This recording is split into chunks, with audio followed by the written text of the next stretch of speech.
Coming to you live from my apartment, it's Rob Has a Podcast. And now here's the guy who, too, is not the Terminator. I'm Rob Cesternino. Hello, everybody. Welcome back to Rob Has a Podcast. And what a treat we have here today, because one of my great friends and friends of the podcast, friends to all the listeners, is here back with us for such a great tradition.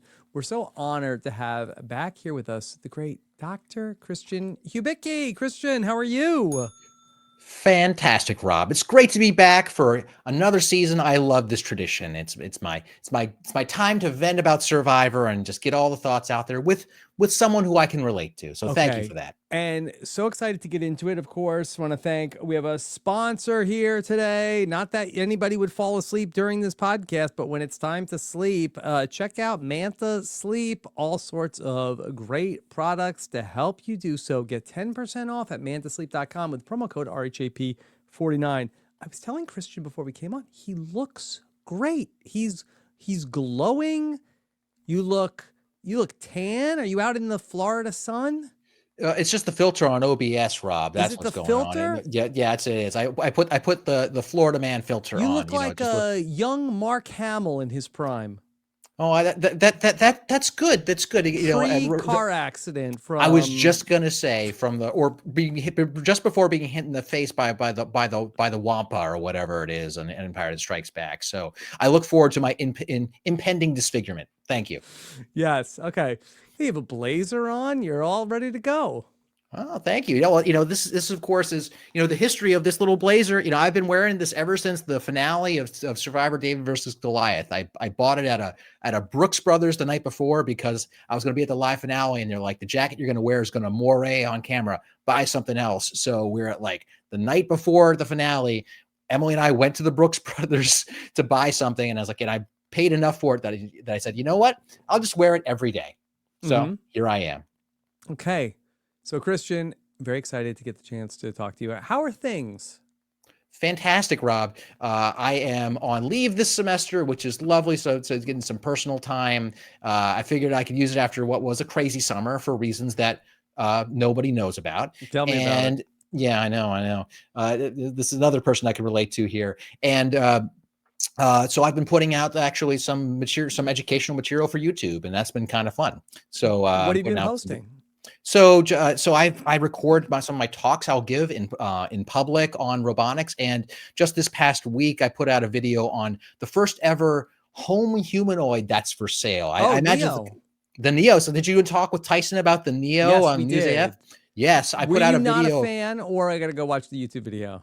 Well, I think it's not a product I would recommend anyone buying for a variety of reasons. But the twist on this robot is like, because as a roboticist, I'm pretty aware of the state of the art of how good the controls are for these robots to do things in your home, and they're okay, but they're not very reliable. If you don't know what we're talking about, so that there is, what is the company that has put this out? 1X Technology. 1X Technology has a $20,000 humanoid robot that they say can do a bunch of chores in your house. So basically, you go to work, and then this thing will be spending the day at your house cleaning. Correct. That's the gist of it. And if you want the gist of it, the way that they get it to be hopefully helpful to you, maybe, probably not, we'll see, is that they have people teleoperate it from Palo Alto. That they actually have a person puppeteer it from there. If you want to hear more about it, you can just check out my YouTube video. Just Google my name and robot or something. You'll probably find it. Okay. All right. So Christian, appreciate you being here for some talk about Survivor 49. And I thought we had a really fun episode to talk about, even though some like bonker scenarios unfolding, but certainly exciting to talk about. Looking forward. Lots of entropy, as you might say. Yeah, there's a lot of, uncertainty, a lot of things that could have happened. I'll tell you, the thing I liked about this episode is I started to feel the stakes of some of the prior votes really congealing into something interesting, like literally stuff that happened last episode plays directly into the outcome of this episode. So that is what wraps you in terms of a story, which I like. And this has been as advertised by Jeff, that the season was going to be a slow burn, even though it was a hot burn in terms of the weather in the first half. Now the weather has seemingly subsided enough that we're getting some very exciting stuff going on. So looking forward to breaking it all down. What's been your take on the season thus far prior to last night? I mean, prior to last night, I think I was pretty much on the same page as Jeff. Like, and as a Survivor viewer for as long as I've been a Survivor fan, which has been season 1, the pre-merge is table setting. Interesting things can happen, and during the pre-merge, and that's a bonus, right? But the whole point is to set up something interesting so I can love the merge. There are seasons that I think other people love less because they don't like the pre-merge, and I'm totally fine with. But for me, I'm starting to see what Jeff is talking about, that like, okay, the stakes are coming into play. The actions are starting to make sense based upon these character histories. So I am enjoying it now. I think I was sort of like waiting and seeing for weeks before that. Okay. All right. So here we are. As last night, we ended up having MC go home. I had an exit interview with MC, and we heard from MC. I don't know. Have you read any of MC's exit press? I have not. I just got out of I'm the worst at being on work leave. I somehow have tons of work meetings in spite of that. So I have not seen MC's interview. All right. Well, that we got into, okay, why did MC tell Jawan about that she was going, or that he was going to potentially go home?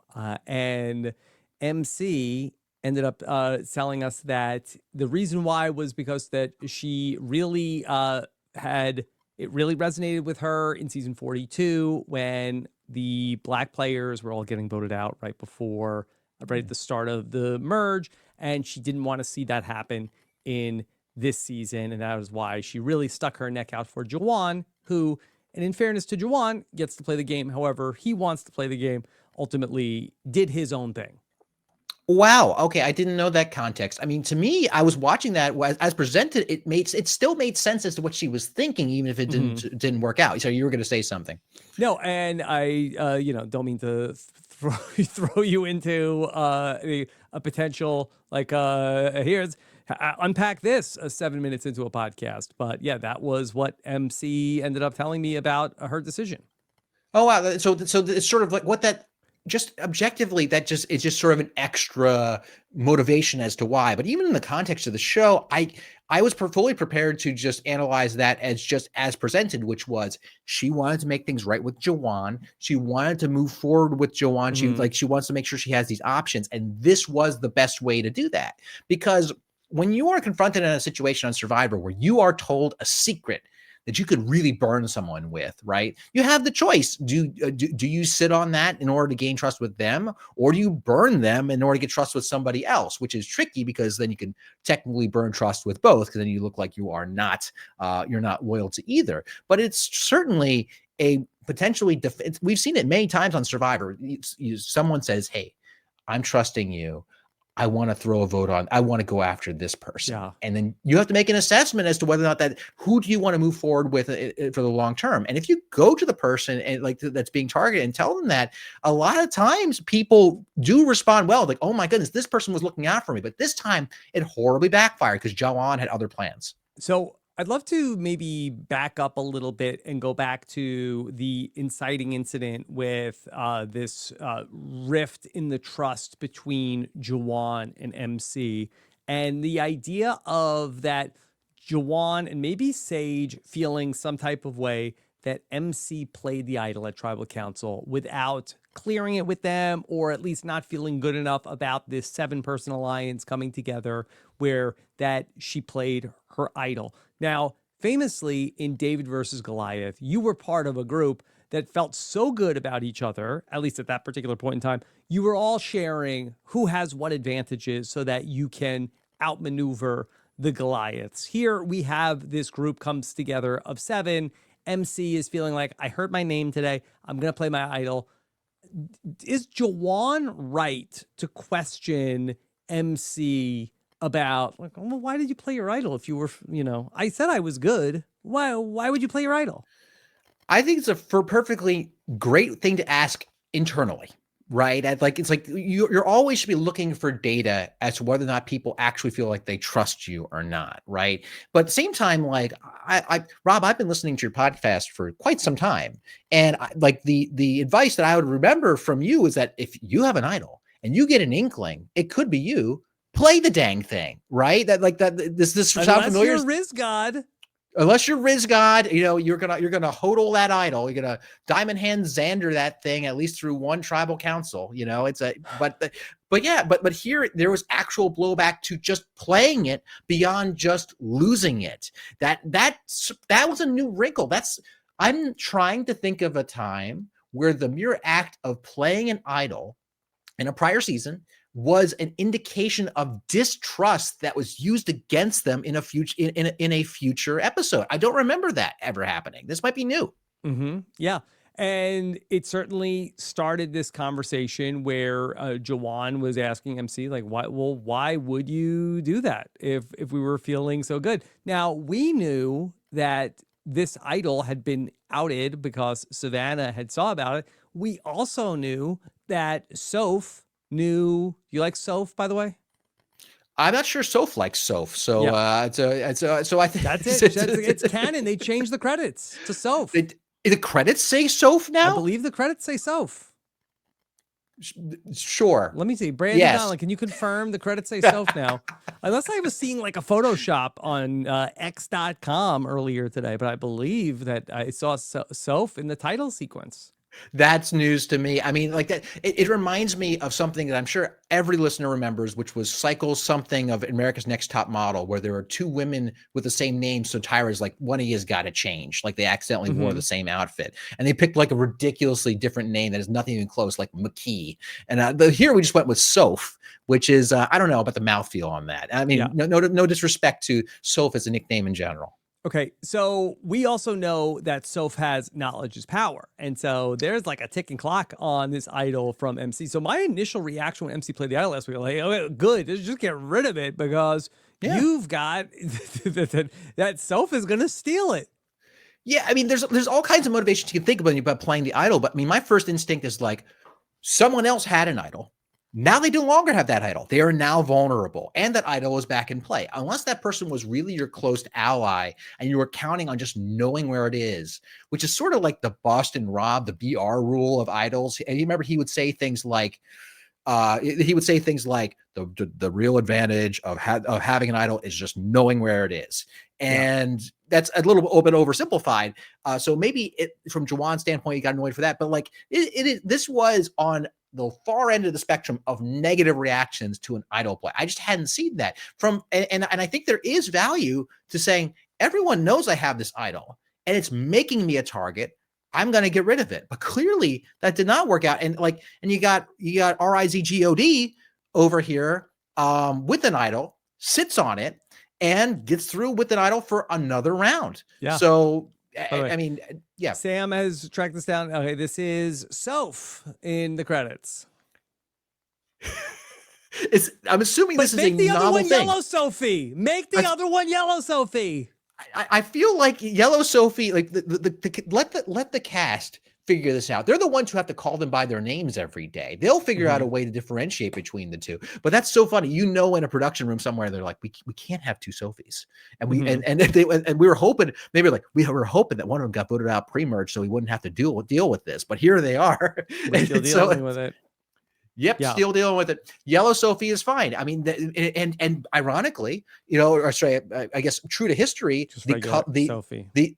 just Sophie, the Sophie with a color as a name was getting very little edit. So we could have added a new color to the purple lexicon. Yes, we could have had it, but no, now it's Soph. Oh, she's getting the yellow edit.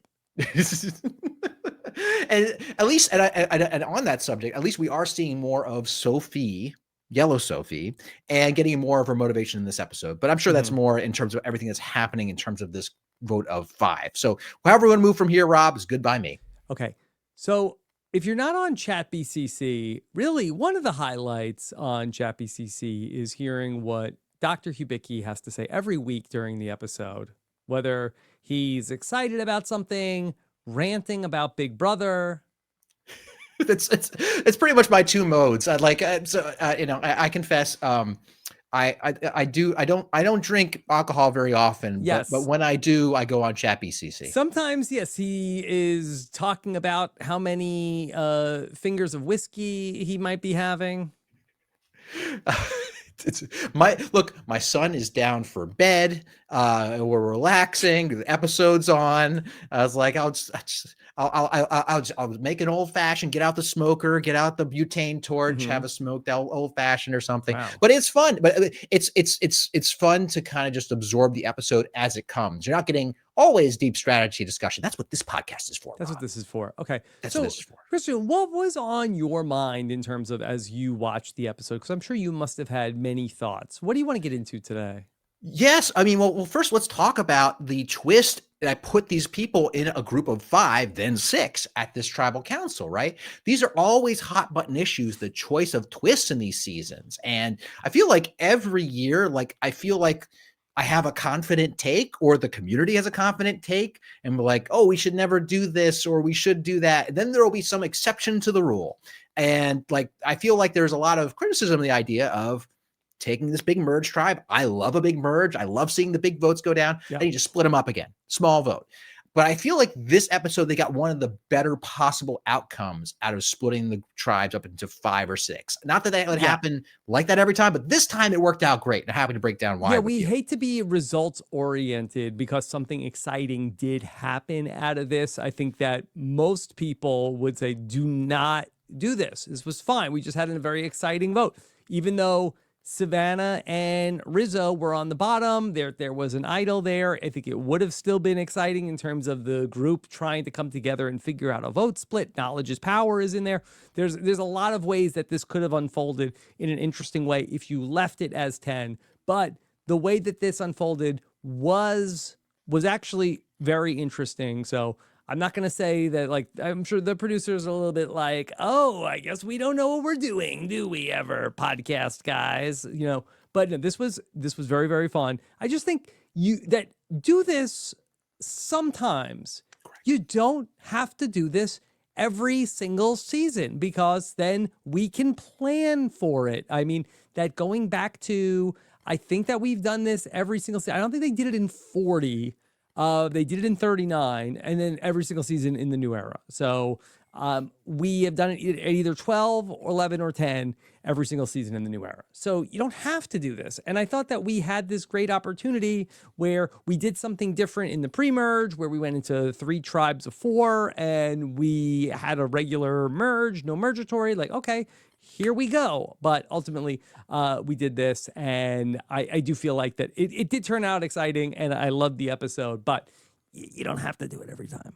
Yeah, and I will, give them plaudits for finally reverting back to a proper merge. And I think that as much as when 41, 42 came out, I was willing to experiment with new ideas. I think that's fine. I'm fine when Survivor does some experimentation, but they kept with this thing for so many seasons through 40. I'm not sure technically how they handled 48. I feel like they softened the mergatory somehow. I forget exactly how. I think that they really came out strong in 41 and 42. And then they made minor concessions every single time. It's it's still mergatory, but only one person is going to be immune, and there's going to be merge fees. It was but don't get it twisted. This is still mergatory, and at least, yeah. Yeah, exactly. And I think that, and part of the thing I had such a little annoyance with was just, I don't even know what to call it. I mean, we as people on the online fandom call it mergatory because that's what we decided to call it, and I think that maybe Tiffany from season 41 and others called it a mergatory at one point, but that's not the canonical name. Xander did. I forget exactly who, but that's not the canonical name. And it's hard to explain to people who are new viewers, which is always one of my things on Survivor.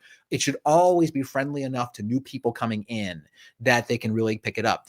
But I'm glad that they went with a proper merge. That's great. I also, we ever so briefly got 2 tribes, and I hate to be one of those people. It's just like you're saying, it's look, 3 tribes can be great. Yeah. Just mix it up. It can be great. Just mix it up. And unfortunately, in the two tribes, that was also a little snoozy, the two tribes. So for all of us two tribe defenders, we were not able to really spike the football on two tribes during this season. No, I mean, the scientists would be like, we need more data. We need more data, the Rob. Matt and Jason vote on the two tribes. So unfortunately, being results oriented there, we were not looking so good.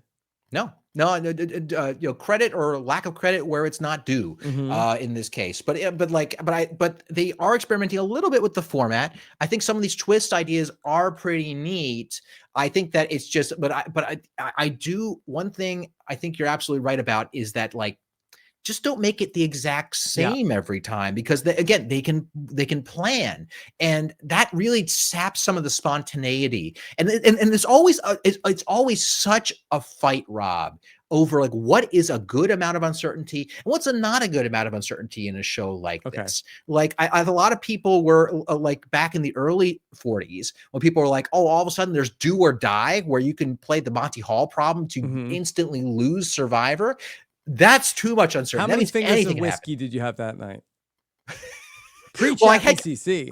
Pre-ChatGPT. Well, I clearly not so many that I couldn't hop on a podcast with you immediately after with the whiteboard. So I had to be functioning on at least a couple of cylinders in order to do that. But I'll tell you, that was a wild time. I was like, what? Monty Hall is happening? And so like clearly, doers or die for you. That's a good reference.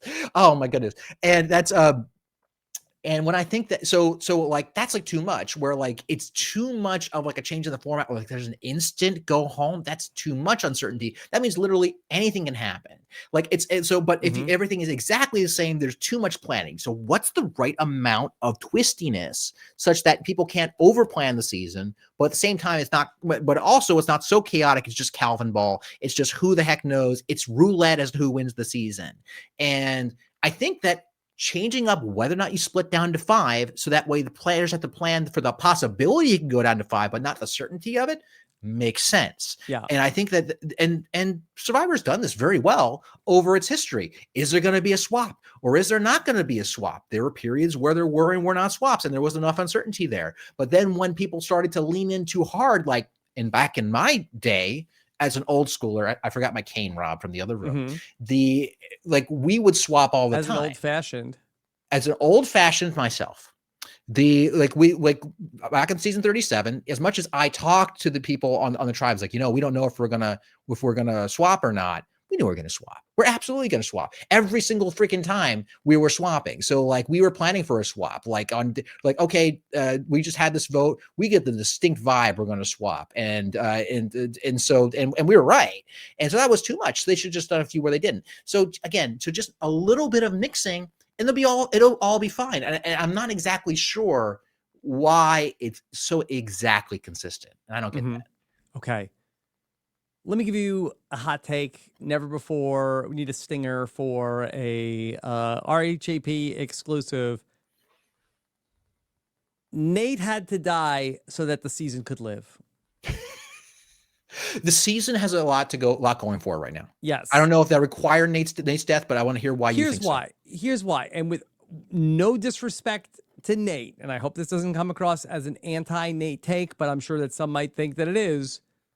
Nate was too stabilizing of a force. He was the adult in the room, keeping the Riz gods and Jawans and Savannahs and Shannons and Sages like, okay, listen, we're doing the boring vote tonight. We're voting out Matt. He's from the other tribe. That's the boring vote. Okay. We're voting out Jason. That is okay, we have more numbers than them. We're voting them out, okay? And now he's not there. And so it's a little bit now like a free-for-all. Like Riz God is like, hey, I'm ready to play a fluid game. I'm playing loose. I'm ready to go. Jawan is going to go back and forth. I think that he was such a galvanizing force on one side that he kept things very not chaotic. And I think that in his line of work, I think that chaos is Nate's enemy. I think that when you do what Nate does, I think you want as little chaos as possible. And I think that he was probably bringing that stabilizing force to at least as much as he could control of the season, and certainly his tribe. That is I'd co-sign that point. I mean, and I think that that's just how how he operates, and that might be a really good way to win Survivor had he not gone out. Like you keep your alliance in line from doing anything too crazy, but you definitely get the sense that that Rizzo was bursting at the seams to do more things, and now that he's been pushed onto the outs and his back's against the wall, but also I think that's freeing to him, it seems, to like really go out and play the way that Rizzo. It feels like this is how he always wanted to play, which was, I don't care if I'm on the bottom. I'm going to tell people how they should be voting. Yeah. And it's fascinating. It's like, oh, I have an idol. I can finally pull the Malcolm where I'm basically like holding a weapon at tribal council, like, come at me. And like he gets to do all these moments. If I'll do all these moments, but in a way, it's not just a moment. It seems at least a little bit effective. But I think that, and I mean, talking a little bit about Rizzo and his relationship with that little tribe of 5 or 6 that came in, what's fascinating is that Rizzo got what he wanted out of this. And certainly it seemed as though he had an important role in making sure that MC went home instead of Sophie, Yellow Sophie. But from the perspective of other members of the tribe, they were like, we were considering doing this anyway. Why is Rizzo telling us what to do? But at the same time, Rizzo got out of it. And did you hear what he said under his breath after tribal council was over? He's like, man, I can't believe I did that. Like, he was just like, it's all me. It's all me. So like, but everyone on the tribe probably thinks it was all their decision. And so that's going to make a really interesting dynamic, I imagine, in the next vote. Would be like, oh, who was responsible for that? Who wants to take credit for it? Who doesn't want to take credit for it? And that's going to be really interesting. How do you think the fallout from all of this ends up going? Because now we end up with this story of, okay, MC is off on the jury now. She can't tell her side of the story of, all right, well, here's what I was thinking. I was trying to help Jawan, where the only part of the story that really gets back is like, oh, MC went crazy. She tried to like throw me, Yellow Sophie, under the bus. Now, it's almost like the 4 people that come out of that tribal council, like maybe Sage is the only one who's maybe not on that united front. Yeah, I mean, Sage is a fascinating agent in this whole thing because, like, one, she was on these original Uli with like the people who are now on the theoretical outs with Rizzo and Savannah, and then picked up Blue Sophie. And but I think that yeah, but what you're saying is true. The story will be, MC went crazy. She did this thing, because that's the easiest way to come back from a tribal and explain what happened. Why is she gone? It's like, and it's a shade of the truth. And so you just blame the person who went home for doing something. I can't believe I did that thing. That was crazy. She got up at tribal council. You're not going to believe it. Right. It just, you tell the story because they only know the story. And I've always maintained that one of the most powerful things that you can command survivors. Flush Rizzo's idol. And MC blew it. She told the plan to everybody. Exactly. And what you can most control, one of the most powerful things you can use to control a game of Survivor is stories. If you tell the best, like I always remember this, how I, like, when on my own season, not to be the guy who talks about my own season, but just because, like, I remember this, like, I never saw the infamous, like, Natalie, can I have your jacket moment. I never saw that in real life. But everyone knew about it because people were like, oh, you wouldn't believe it. Like Angelina asked Natalie for her jacket. And so we all knew about it. And that's not just that. That's just one of the most powerful incidents from my season, and just an incredible moment. But every season has those things. And so that will be the overriding narrative. But maybe secretly Sage is pulling aside the people she really wants to work with. Basically like, Jawan, you and I know what happened. Yeah, we know what went down. We got to tell Steven what really went down here. And but where's Jawan now? Is Jawan still with the people he voted with last week, or did Jawan end up going back home? Is he back with Rizzo and Savannah? I don't know. It would be great to get a confessional from him next episode as to where he goes, but it really feels like these rifts are deep.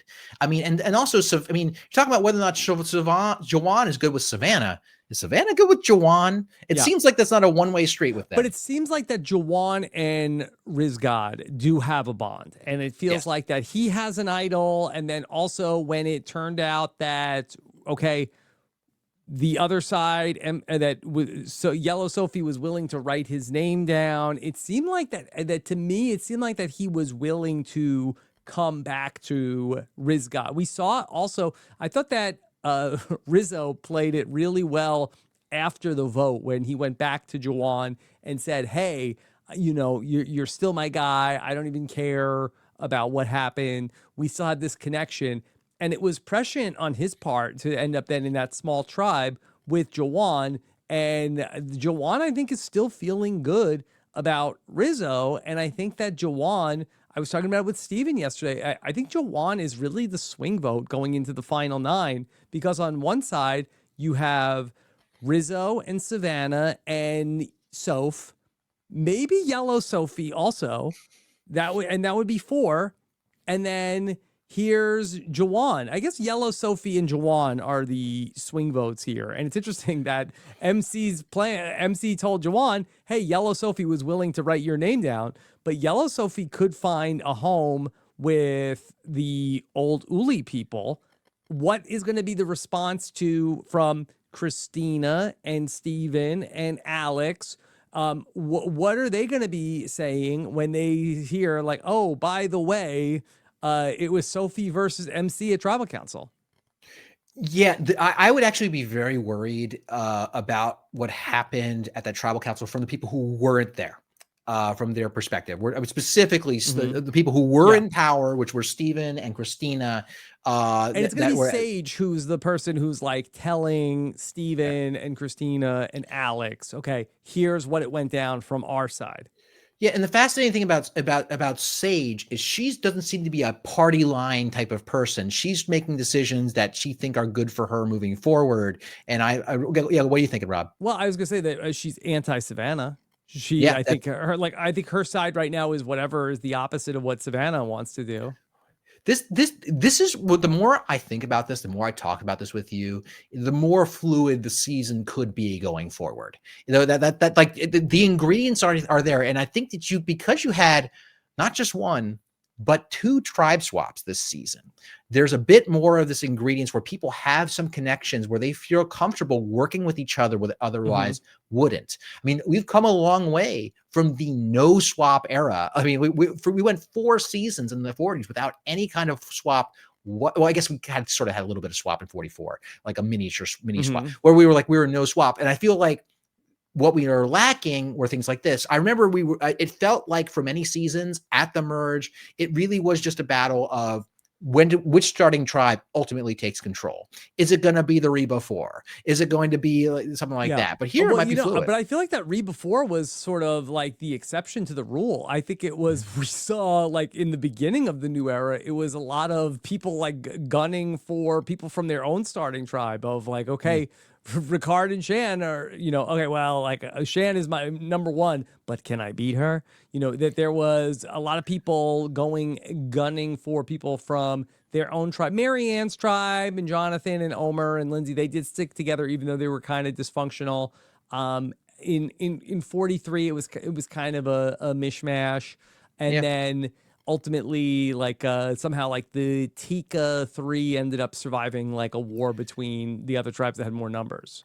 Maybe it's more of a mishmash than I'm thinking about. I'm really thinking about I'm getting more of the vibe data from all these different seasons, what I remember. And I think what happens is that the one that sticks in your head the most is what you assume most of these things go by. But the way you describe it there definitely sounds like more of a mix. But I do maintain that swaps are a good thing. I know we talked about this way back in 43, with the idea that it just increased the number of connections, something that I think Rizzo noted, like how many connections people have, what's their web of connections.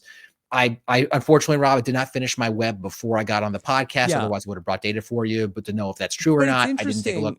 Would you rather have somebody who's been like, okay, I've been with every single person, or is it better to be like a Riz God and Savannah, who've been together through every single one of these swaps. Like, is it almost better to have like I would have rather have at least one relationship where I've been with somebody for 14, 15 days, or would it be better for me to sort of be part of like the poo-poo platter of that I have sampled every single player in the game? Well, it depends on how much of a target you are. I mean, I know that I loved being with one person for the entire, like I was with Gabby basically the entire game. Not only swap tries, but every reward we go on for like an hour or so, we'd also be on together. And it's really good to have that baseline of someone to keep you sane. Otherwise, you can just be gaslit into all kinds of weird new things are normal, and they can be a good baseline for you. Now, where it'd be a problem would be if like you two are seen as like the major threats to take out of the game, because then people see you as a duo, and you have to basically say, hey, should I be close to this person, or be like Blue Sophie, Soph, as we are forced to call her now, and say, she said at the beginning of the episodes, like, look, I will pitch Rizzo and Savannah under the bus if I have to, because I don't want to be tied to them. And I got to at least, or she said, I want to keep moving forward, more or less. And so everything's situational in Survivor, which is such a boring answer, but literally true. But at the same time, there is value in just that having a rock. I mean, Rizzo and Savannah are one of the few people that, like, they're the only people who have been through all three swap tribes together and merged together. Yeah, they're there together. They're even on this tribe of 5/6 together. You know, the thing you would have to make sure, as if you're not one of those two, you have to assume that those two are going to be lock solid, at least for the foreseeable future. You'd have to. Yeah. And just to go back to one of my old Survivor truisms, whoever has like the biggest, tightest number in the game, and sometimes that could be 2, that could be 3, that could be 4, like we had in Samoa, but whoever has like the biggest, like most indestructible voting block, like that is where all the power is. And I do feel like that with Rizzo and Savannah and now Soph, like that feels like a pretty solid 3. And I don't see another group there, even though technically the other side coming into this had 7. It was a very loose 7. Yeah, there's a couple of different adages in Survivor as to who you target. I mean, Suri famously played Get the Goat at near the end of season 12, like, oh, she got Courtney Merritt because she was taking up a spot for her. There's also an alternative for earlier in the game. You can play Get the Glue. Who's gluing everyone together? Yeah, who's the glue guy? I mean, maybe Sam is sort of popularized this phrase, but like someone who, if they are not glued to you, but they're glued to a bunch of other people, you knock them out and they scatter to the wind. And because they're keeping these forces together. Because even if imagine you had a group of 3, probably there's one person in that 3 that connects the other 2 more than the other ones.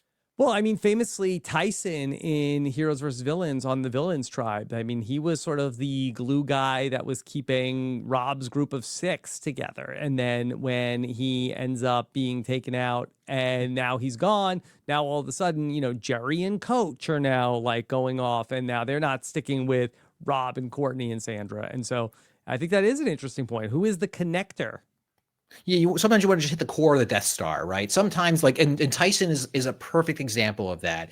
And I don't know to what degree. I mean, you're going to have Kathy Vabrick O'Brien on this week, the great Kathy. I know when I'm a warm up act for someone. I know I'm a warm up act for Kathy. I mean, she was on the original big switch, the big switch up of the fall of the Row 2-4 was John Carroll, the glue guy, the glue of the Row 2-4. I mean, she might know that better. She definitely know that better than me. But I'm as to why they targeted him, whether it was intentional or not. The whole thing just collapsed once John left, it seemed. So maybe he was. Yeah. I think personally of the glue guy being the person who's maybe keeping a group together. I mean, it doesn't necessarily need to be the leader. It's almost like in the case of Tyson, I like that where it's like Rob is the leader, but Tyson is the person who's really keeping the group together. And I'm not sure. I think you could go back and like, was it John? Was it Tammy? Like, did Tammy really have more say? And the edit made it seem a little bit more like John. But I like for what you're talking about, where we're talking about somebody who's not necessarily like the de facto leader, but sort of like the person who is like just keeping sure, whipping up the votes, that we're making sure everybody is on the same page.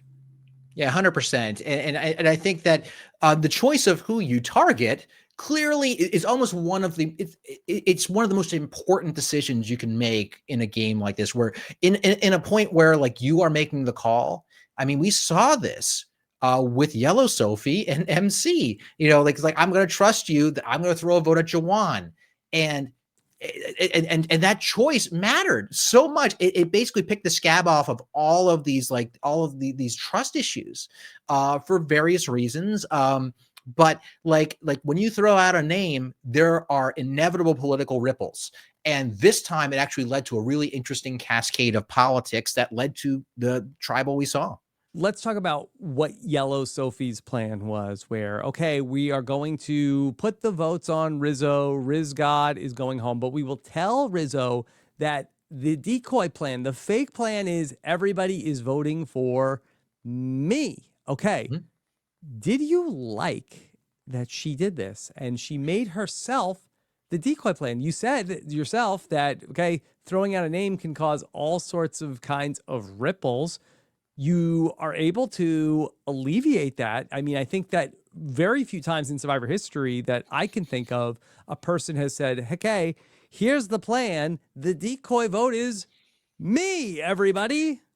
It's a bold choice, Cotton. We saw how it worked out for her. She got out of it. But it really is courting disaster. You have to be really sure that your people in your group are on your side if you're going to put yourself as a name as a decoy target, because the decoy Unless target. you hold the idol. Yes. I could see it then. Yes, but assuming you are vulnerable, which she was, and without an idol in her pocket, like it's just if people, because you imagine that in any given vote, it's very rare that everyone is exactly on board as to who would want to go. Everyone has their own little motivations. Like, you know what, I really would prefer this person. And in ever since what we'd call like the modern era of Survivor, where strategy even became like the name of the game, like there are people who know that like you can shift the plan around. The plan that you go in on an episode is unlikely to remain the plan that comes out at the end. And when you put yourself at the name as the target, you're already just 1 degree closer to being the vote out, because there's a name out there and it's you. And so, I mean, that's why we talk about like, hey, when suggesting someone else should be a decoy target is an incredibly dangerous thing to do. And you should take offense if someone does it to you. And so I think that in this case, it happened to work out for her just because Jawan, it seems like, what was it, Sage? You have to remind me of the politics here. Was it Sage sort of talked Jawan into taking out MC? I was trying to rewatch that little segment a couple of times as to how that went down. I'd have to go because back to my notes. I'll blather while you pull it up. Sage tells Sophie that MC blew the plan. Yes. Do we get Sage and Jawan? I am not clear on that. Yeah, I'm not clear on that either. I should have, but like, and we're getting a small slice of it anyway. But the point being is that there were the only reason it worked out is because the person who was blabbing was less valuable to keep around than Sophie, apparently, right? Mhm. And Rizzo would claim some credit in that as well.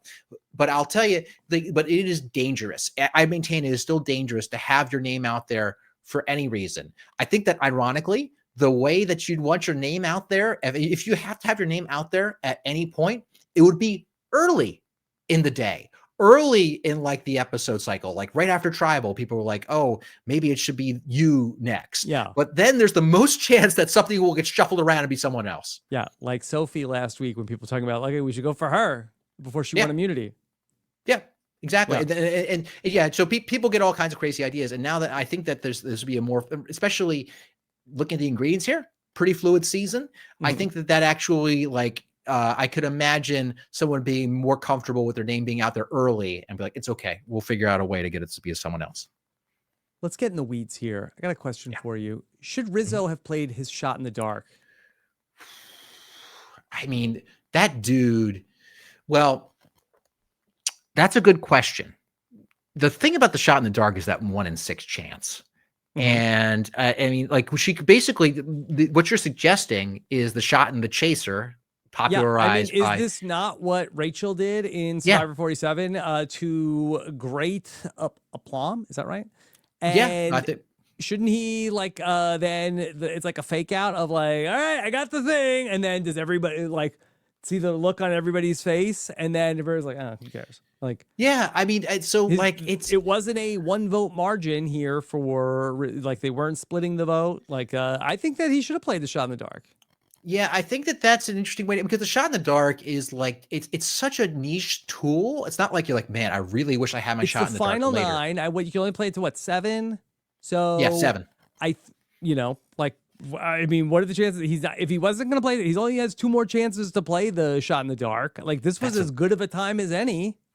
That's that's a good idea, and it would make him seem a little less cocky to his to the people who Yeah. are calling him cocky in the episode. Yes, this worked, but it doesn't mean that it wasn't like a very ballsy, dangerous thing that he did to go through this tribal council and not play his idol. Like it was just like a little bit of insurance that he wasn't going to be the person who got blindsided at this vote.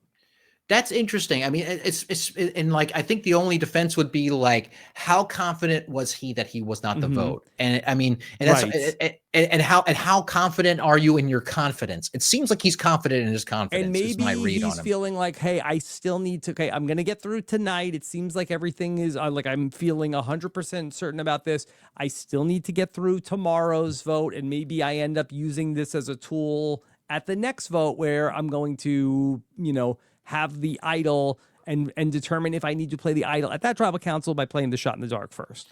Yeah, and I think that like the thing about the shot in the dark, as I've said multiple times with you, the issue I have with it is that you forget it exists because like no one brings it up or talks about it unless it might be about to be used. I do not believe it has been played this season, right? Or did somebody play it? I don't remember anyone playing it. No, and I don't think Jason played it.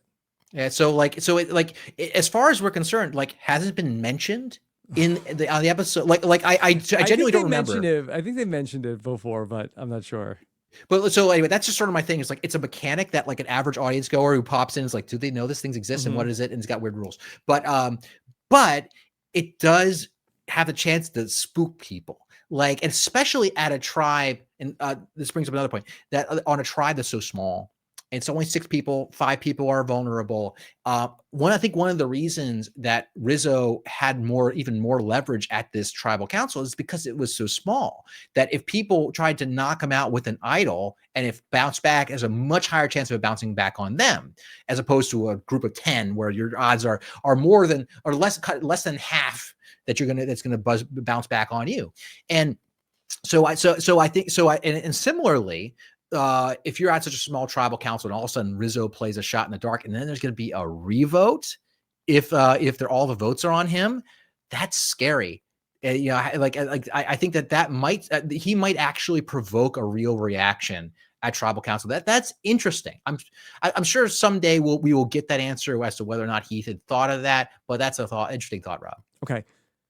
There was another really fun moment in this episode where before Tribal Council, we see MC and Sophie has already been talking to Rizzo, and that she's already been, going back, and she knows now that MC had told Jawan, and they're in the shelter together, and MC says to Sophie, is everything okay? I'm getting a really weird feeling. And Sophie says, yeah, I'm getting a weird feeling. She's like, no, I'm getting a weird feeling from you. That's a good moment. This was a good episode. Moment.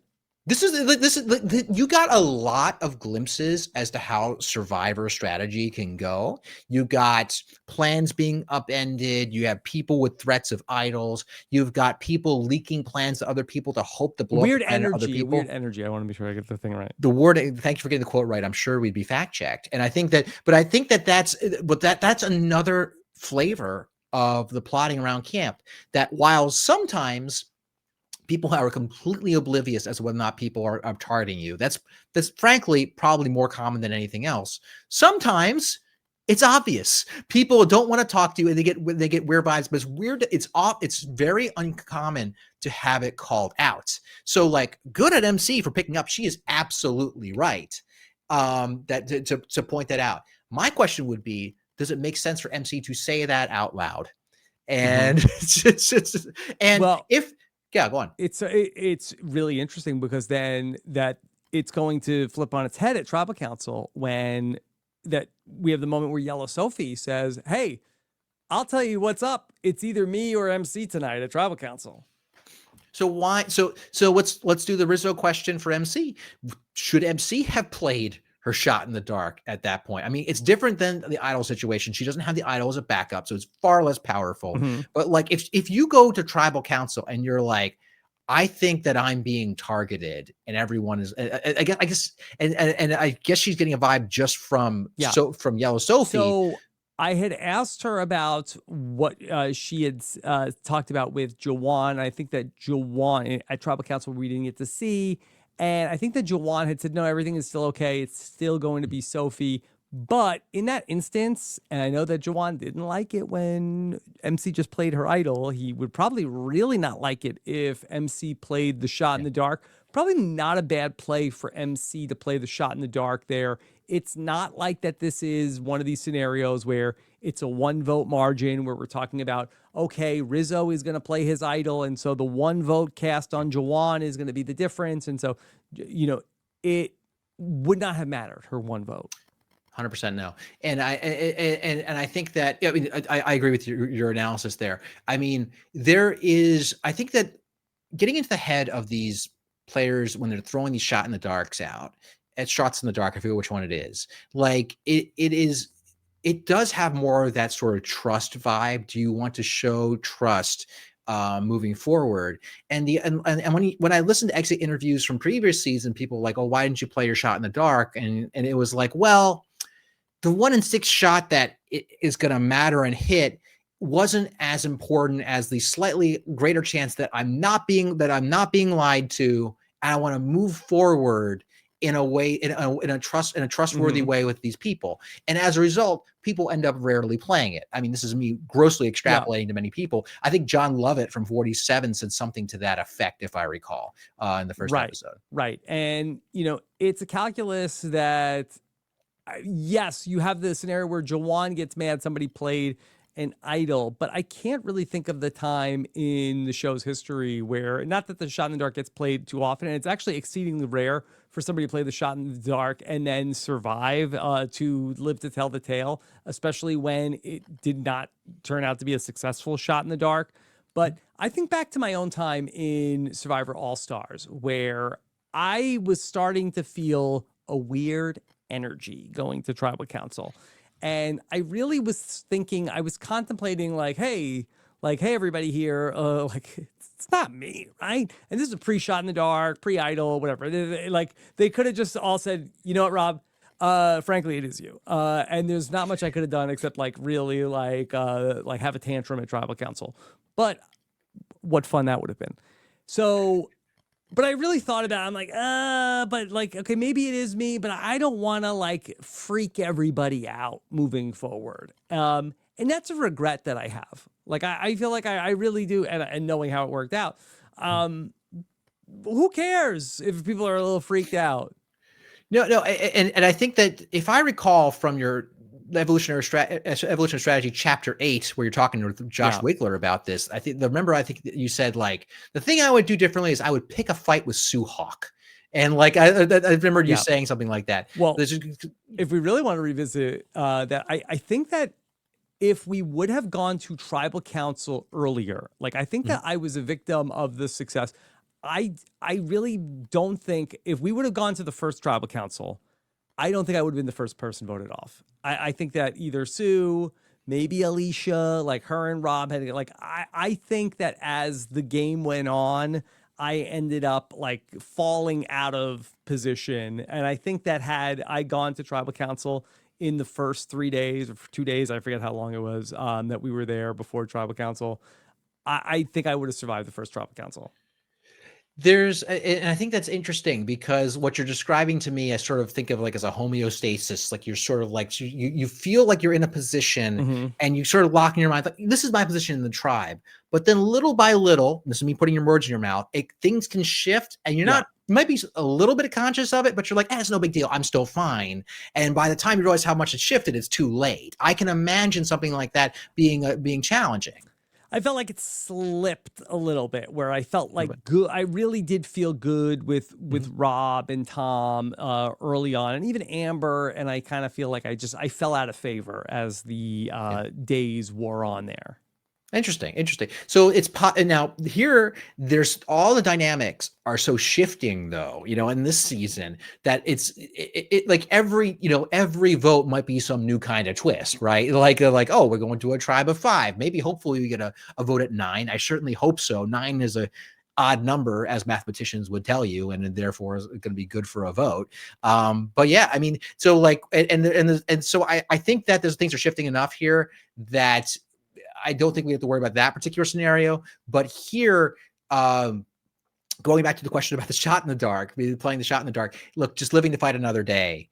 The more fluid a game is, the more important is just to make it through that day. And I feel like that's been a lot of the consistent story of the new era, is that especially when the twists got very, very twisty, just, why plan for the final 3 when a do or die could come your way, or knowledge's power could swipe your idol away, like those kinds of things. So we'll see.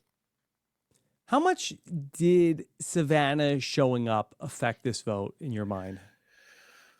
I mean, certainly it gave Rizzo a power amplifier here, that it made Rizzo's will mattered more, because Savannah has no risk or danger here to herself, unless she somehow screws something up for Rizzo, her closest ally. So I think that really helps. And also it starts to pile on the votes more. Now, like, shifting the vote around is going to be harder, because whichever way the vote's going to go, it's now going to have to go. Savannah's going to have to be on board, or it could go some other way. I mean, we talk about, this vote wasn't going to be close. It wasn't going to be close, but like now it's a 6-person tribal council with, as far as everyone knows, 6 votes publicly, right? And final 6 and votes with 6 people can be crazy. There's, there are all kinds of weird inside straight draws that you can pull at a 6-person vote. We talked about this over the years, Rob, and so now she's now with Rizzo with a twosome, and that twosome has an idol. I think that really helps Rizzo at a bare minimum. And she's immune. You can't vote for her. And she's immune. So like that is terrifying. So it's actually a really impactful twist. I'm not sure to what degree we even felt how impactful it was from the screen, but that's just my memory of it. Yeah, it ends up being sort of like 2-2-2, where you have the Rizzo Savannah block, Jawan and Sage block, and then Sophie and MC, and they are like they've turned their weapons against each other in this 2-2-2. I mean, this twist could not have worked out better for Rizzo and Savannah. It just could not have. Yes, Rizzo ended up going to tribal, but he ended up being there with his closest ally. He had an idol. She's immune. People were scared of hitting the idol. It just worked out fantastically. So anyway, so it definitely mattered a lot. And also to the point where Savannah was so confident she banked her vote. So, yeah. And so she walks away from this with an extra vote. So coming into this next one, I mean, talk about like the David's tribe, that this trust cluster, which Rizzo, Savannah, Soph, like, can you make a damn alliance name, please? So we have something that they're coming in. They all have an advantage. An idol, knowledge is power, and an extra vote now. Yeah. Yeah. And does anyone know about the knowledge is power? Is that fully secret? No, she has not told anybody. Though, and the idol is public, and in theory, everyone should be able to figure out that Savannah has a bank of vote. That in theory should be, yes, mathematically they should be able to figure that out. So why? Because she left tribal council without voting? It should be theoretically they should know that she did not vote, or someone did not vote at that tribal council. Everyone should know that from the vote counts. And in case people need to remind, Savannah leave tribal council, or she went and sat back down? She went into the voting booth. Maybe she voted, maybe she didn't, but sat back down. However, by how Jeff reads the votes and at this particular tribal council, you can infer that a vote was lost, that a vote was that. And we talked about this in the past, Rob. Back 2 years ago for Survivor 45, there was some voting shenanigans with lost votes, and people like Emily Flippen were able to figure out, hey, somebody didn't vote, based on the fact that Jeff will always read just enough votes in order to clinch a majority. And That's this is a really one of those good cases. point. I don't even think I would think too much about that. So as MC, Sophie, MC, and so had Savannah voted, that Jeff would have read a fourth MC vote. Correct. They absolutely would have. And we had and it can be very easy to get in your head. Some people are very natural with these kinds of numbers. Because if there were 6 votes, that the next 2 votes could have been Sophie. Correct. And it's easy, and you can sort of work through those options in your head. It's it's good to have an easy formula. And back 2 years ago, I brought one to the table. Okay. So actually I've got my, I'm sorry, I'm backwards. I apologize. Sorry. Is this it? I'm backwards. Oh, so no, am I backwards? Yeah, sorry. Can you, does that look backwards to you? No, it looks perfect. Oh, fantastic. It just looks backwards on my screen. All right, I'm gonna put Christian full frame, and let's see. Maybe I can give a small me so you could have my read. No, that is not it. Okay. Sometimes we'll figure it out. In Rob's defense, change up my my StreamYard. Okay. I'm throwing this at him without any possible like warning. So he's doing the Lord's work right here, figuring this out. So we talked about this back in season 45, Rob, right around the Thanksgiving episode. Let's do and this. it was flipping. Perfect. Great. That the formula is pretty simple. The question is, like, you are going to vote, and you can either maybe play an extra vote or you've lost a vote. The question is, will people figure that out? Okay. Or can you do that safely? Like here, this perfect opportunity because she has an option to bank a vote. All right. And the formula is like this, that everyone going to that tribal council expects some kind of vote margin. In this case, people expect it to be 5-1, right? 5-1 against MC. All right. So what's the margin between those? 5 minus 1, 4. Okay. So if that number is even, you can gain a vote, throw in an extra vote, and get away with it. No one will have any clue. All right. If it's an odd number, you can lose a vote or bank a vote, right? And no one will have any clue. But because the number was even, you can gain a vote but not lose a vote. All right. So I had a little acronym for this. It was GE. So like you can gain on an even vote, lose on an odd vote. Jello. Right. Just burn that. You can just burn that into your mind. Okay. Right. So in this case, in this case, because it's a 5-1 vote, margin is 4. She could have played an extra vote for MC, and Jeff wouldn't have read it. It wouldn't have mattered. No one would have known. It would have been a waste, but she could have done it, right? But because she lost a vote, it changed the number of votes Jeff had to read in order to clinch the majority. So it should be detectable. Okay. This is something that Emily Flippen did in like episode 2 or 3 or something. Okay. I want to make sure that we are all on the same page with you on this. So. Yes. So when it is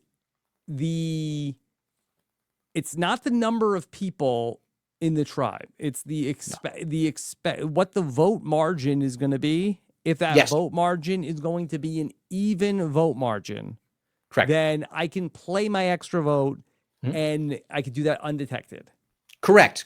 So I could bring up as an example. Let's just assume for a second that I'm going to push through your paces here. Let's assume that Rizzo was not on that tribe and it was Savannah and she had the ability to bank a vote. So in which case we would expect it a 4-1 against MC, right? So 4 minus 1 is 3. That's the margin, right? So that's an odd number. Now, in this case, could Savannah have banked her vote and not being detected? Yes, because it's an odd number. 3 is an odd number. Our margin's odd. So she can lose a vote on an odd number and not be detected. And you can work this out because in that case, doing this on the fly here, that there would have been 1 vote for who was it? Sophie, right? Mm-hmm. Okay. Then Jeff would have read 1 vote for it, 1 vote for MC, 1 vote for MC. Okay. And that would have been enough to clinch it, irrespective. Anyway, sorry, I'm going off the dome here, but that's but so in this case, people should have absolutely been able to in the case in the episode, been absolutely able to figure out that there was one vote lost. So that's a trick. I really recommend that anyone going into a vote at tribal council, this is a trick I learned from playing in an orchestra all these years. I literally count on my fingers. Okay. I would really recommend, because like if you're like sitting around an orchestra and you're like, I have 26 measures of rest, just count on your fingers, because you're nervous, you have to perform, you have to come in at exactly 26 measures. I try to do this on the Squid Game. It didn't go great. Oh, I never watched this. The new Squid Game. People try to count. Squid Game : The Challenge. So is this the second season? I haven't seen the second season yet. Yes. Okay. All right. Well, it happens in the first 10 minutes of the second season. Okay. Apparently that doesn't work out. But seriously, like if you're sitting there and Jeff is reading out votes, you would be like, okay, 1 vote Sophie, 1 vote MC, 1 vote MC, 1 vote MC. That's it. Then you can leave tribal council. 3 people are getting votes. Take your shoe off.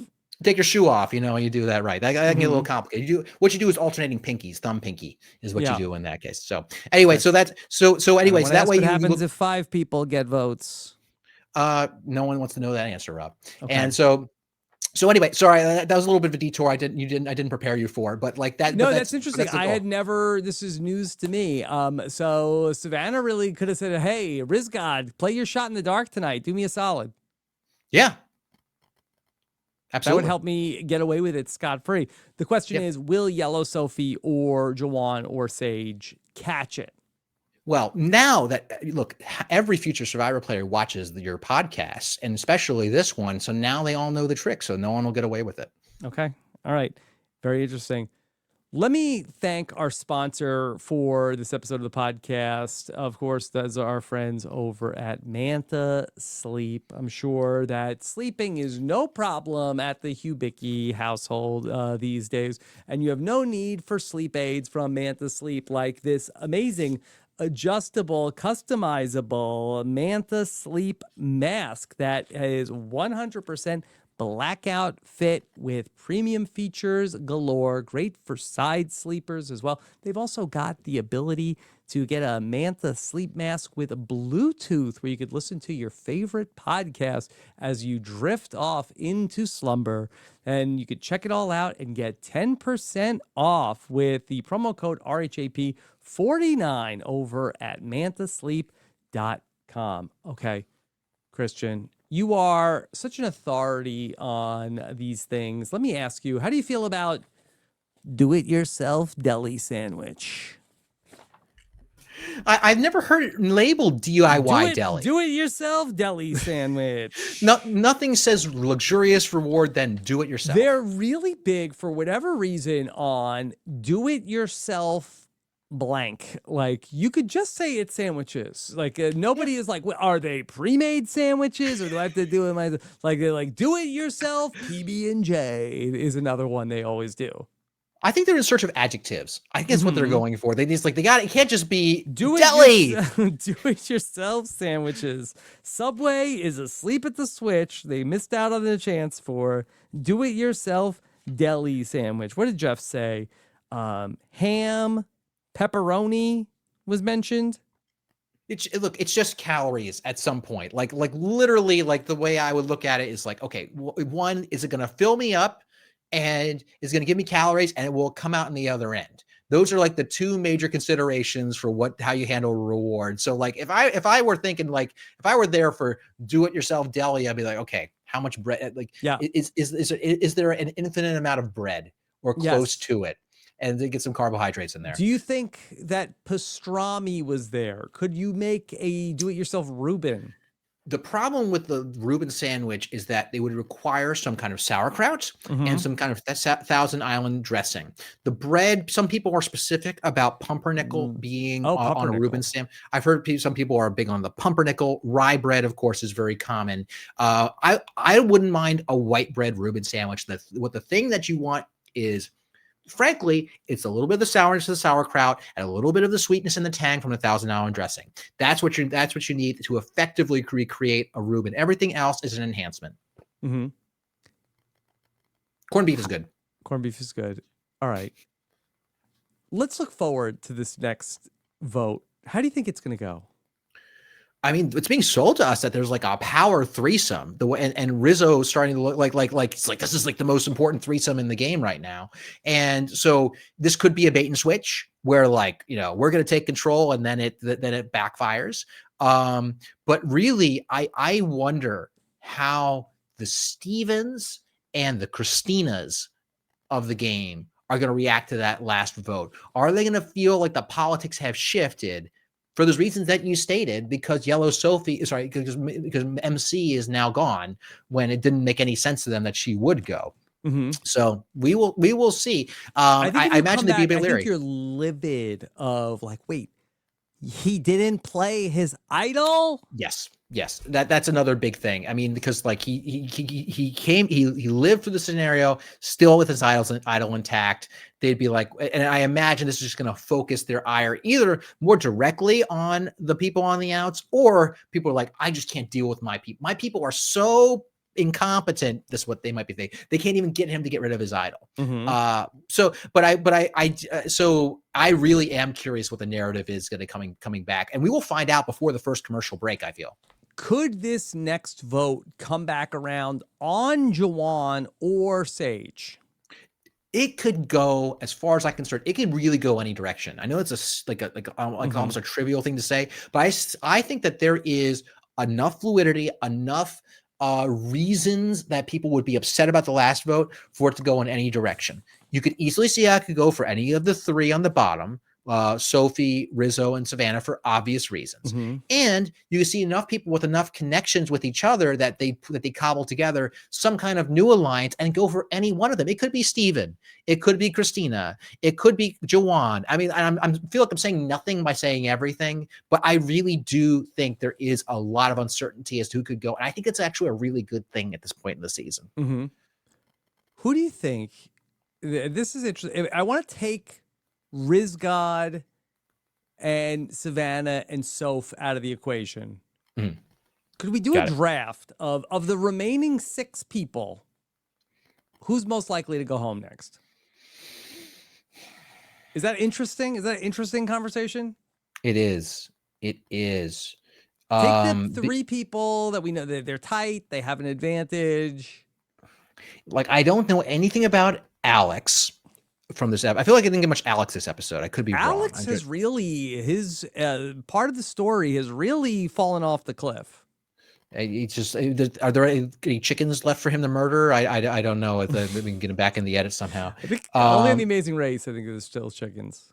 Okay, all right. So we have looking at who has where is the most animosity? That might be just the simplest top of the head answer. Well, where does Yellow Sophie fit in? Like, and could we see the Uli people throw Yellow Sophie to the wolves? Like, what the thing is?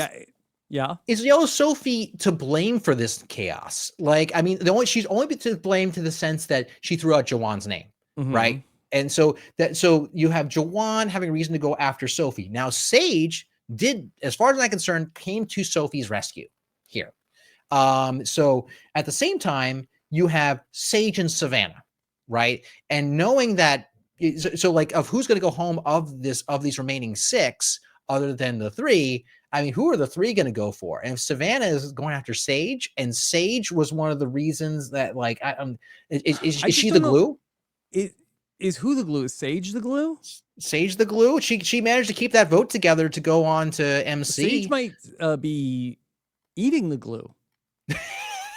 Fair enough. I think you're probably right. I think you're right. It's not Sage. I don't know what I was thinking. But like someone like Steven maybe. Who is Sage's closest confidant? It seemed like it was Jawan, but I don't know if they're on the same page after this. Well, I'm trying to come up with a reason as to why she wouldn't just be a target by Savannah, because she flipped on those guys. Well, her and Steven and Jawan were the bottom feeders. I'm sorry, or the bottoms up. So, I don't know. And Christina has an idol. Don't forget. Well, I mean, here's the thing. Like, I think this is actually like, I think Phil should clarify something. I think this is a really good point for the season, because I don't know which way it's going to happen, but at the same time, I do have some information as to the way things could go. Right? It's not like I know nothing about these people. I now know things about the relationship. We got so much, I feel, of Savannah Jawan in the pre-merge, and so we got a lot of that. And so yeah, go on. Yeah, I was gonna say, I had talked about this a little bit with Steven yesterday, where fair or unfair, the people that we have spent the most time with, that I had said, it's when we're looking at the two sides, that we have one side that features Savannah, Rizzo, Soph, Jawan, maybe, like the people that we have spent the most time with. And on the other side, we have most of the people we have spent the least time with. So hard to really get a sense of where they're coming from. It's hard. Shots on that side. And that's sort of a bias of like, I mean, one in terms of, airtime because they went to a couple of tribal council. I didn't count who went to most tribal councils. So maybe that's a silly point. But yeah, I get what you're saying. It's a little, the attention is more diffuse on the other six, and therefore it's hard to pick out an obvious target. That's why, and that's why I'm saying I don't know, and it's a good I don't know. There have been seasons where like I don't know, and I don't even care. I'm starting to care how these things line up. Like I want to know who wins the battle of Sage v Savannah, or even how does the Sophie and Jawan thing, how does that shake out?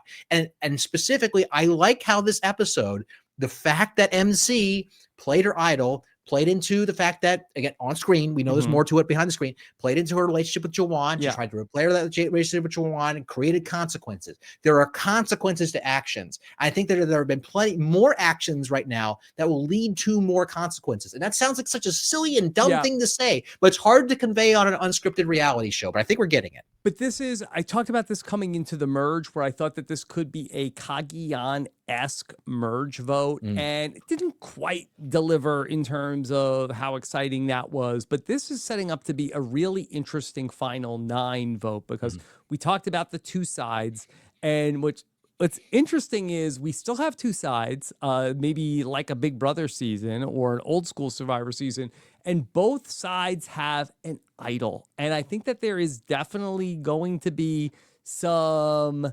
spy games in terms of like, is Jawan in double agent territory, where are both sides going to be vying for Jawan? And we're vying for Jawan, but do we tell him the real name? Because is he with us, or is he with them? Or is he just with us to try to get the name of who we want so that we play the idol incorrectly?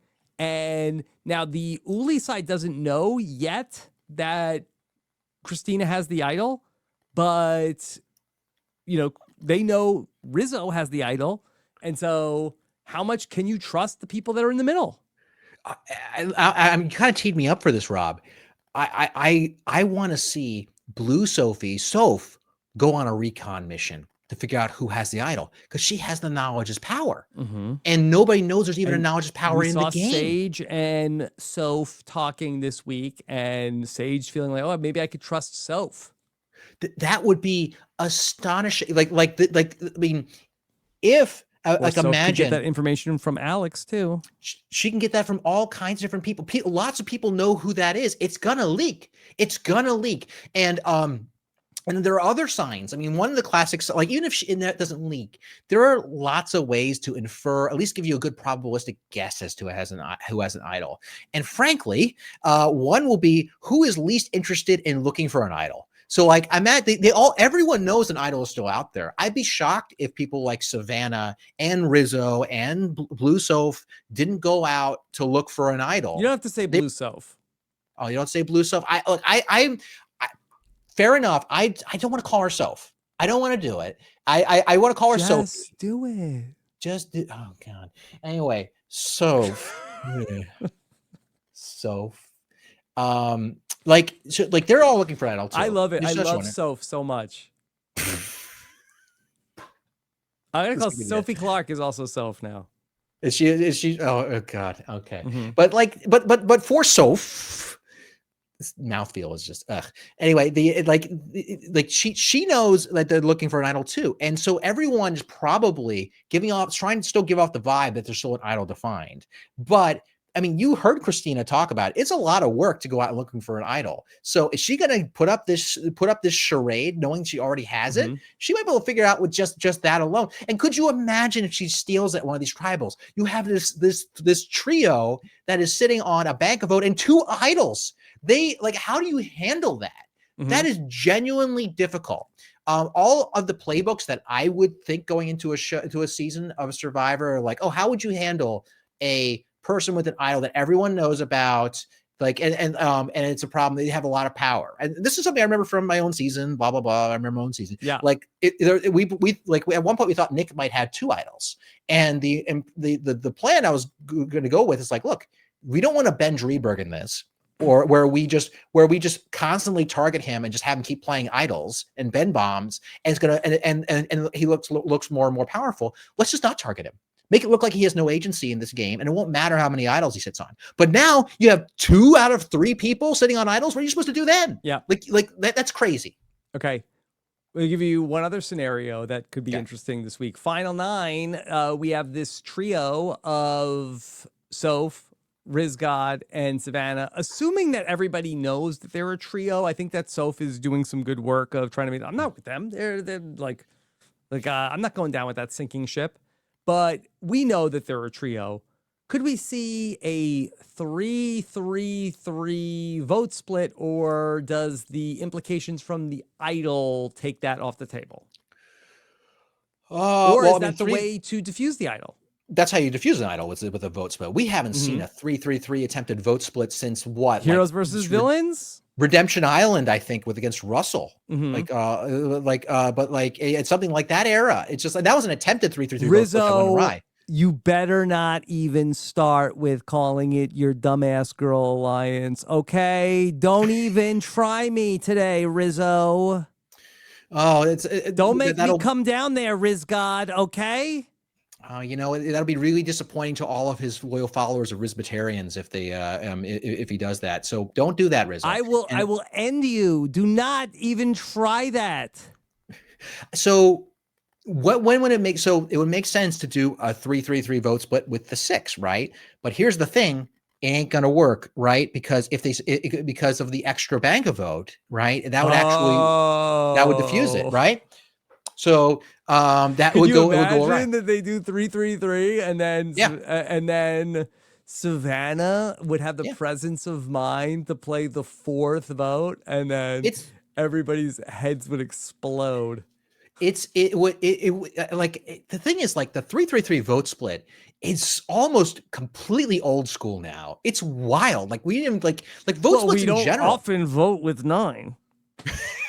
They're fair enough, but even just typical vote splits, few and far between. They are. It used to be standard play. We've besmirched the legacy of Cowboy by getting rid of the vote split and Operation Voodoo. But to the point where, like, do these new players I will say that, was there a 3-3-3 at the final 9 in Philippines when Artis and Pete and Abby were together? Oh my goodness! If only we had Brandon Donlin somewhere listening nearby. He might know the answer to that. I don't know if he necessarily is a vote count guy.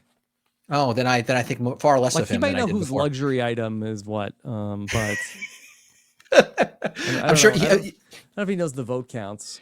Maybe it's more of an Omer question. Omer might know. Omer would know. Text Omer. Yeah. So I think but we don't see these 3. I remember like they're so, I feel like, unthought of, that like when we were talking before about the new tiebreak rules with extra votes and lack of extra votes, how do the new tiebreak rules work with a 3-3-3 vote split? Because canonically, on a 3-3-3 vote split, the people who are targets of the vote split do not revote. However, that is no longer the case, as we learned from Survivor 47, that if there are extra votes or lack of votes in play, people do revote. So, like, we might actually would get an answer to that question if there actually was a tie. So just talk me through that, because I myself am a little lost. Okay, let's say, all right, It's 3 votes on Alex, 3 votes on. I'm sorry. So they would do it. It would be 3 votes on Soph, 3 votes on Savannah, 3 votes on Alex. Yes. So the votes, let's assume there's no extra votes played. This should, unless the rules have changed, play through where in that case, the targets of the vote, which would be Savannah, Soph, and Alex, do not vote on the revote. Now, 6 people vote on the revote, and it will now be presumably a 5 versus, it would be a, oh, my goodness, a 5 versus 1 vote against one of those 3 targets. You can only vote for one of those 3 targets. That's how the 3-3 vote should work. I'm pretty sure that's how Russell got voted out, maybe, or someone like that. So the and that's interesting true. That he lived by the 3-3-3 vote split in Survivor Heroes vs. Villains and died by it in Survivor Redemption Island. I'm sure I must have had that. This is like one of those ones that's like, yeah, Rob, you've already been amazed by that like 5 different times in the history of Rob's podcast. It's the Heroes vs. Villains. Like my personal notebook where it's like, okay, oh, tell him about how Russell ended up going out by the 3-3-3 vote split, and then and then wow, oh my God, that's incredible.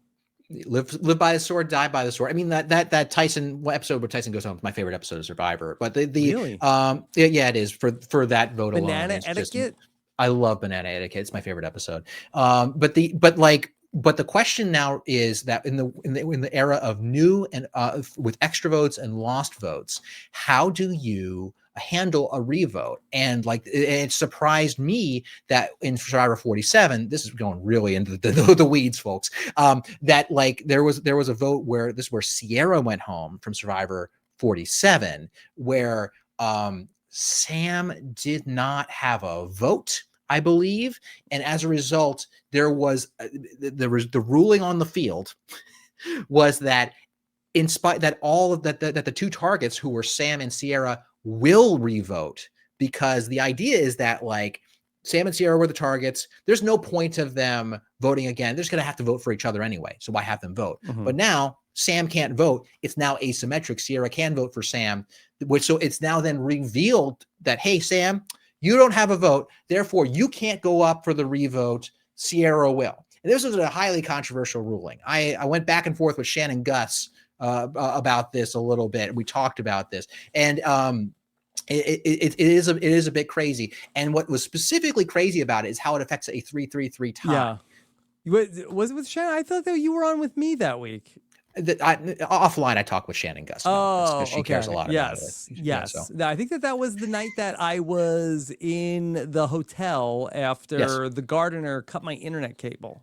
And I was so mad that I think you guys clipped it into like one of those shorts things, like Christian is mad about rulings on Survivor. But anyway, so I've gone on way too long about this, but my point is that the rules get shockingly complicated when you have tie votes, idols, extra votes, and revotes, and lost votes, and to the point where you literally should work out like a chart, like in blackjack, as to what you should do when. I highly would recommend that to players in going forward.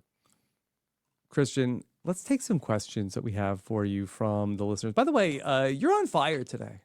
Oh, thank you. I think it's been one of your best spots. Well, it's the complexion. It's what it is. You're at the top of your game. Yeah.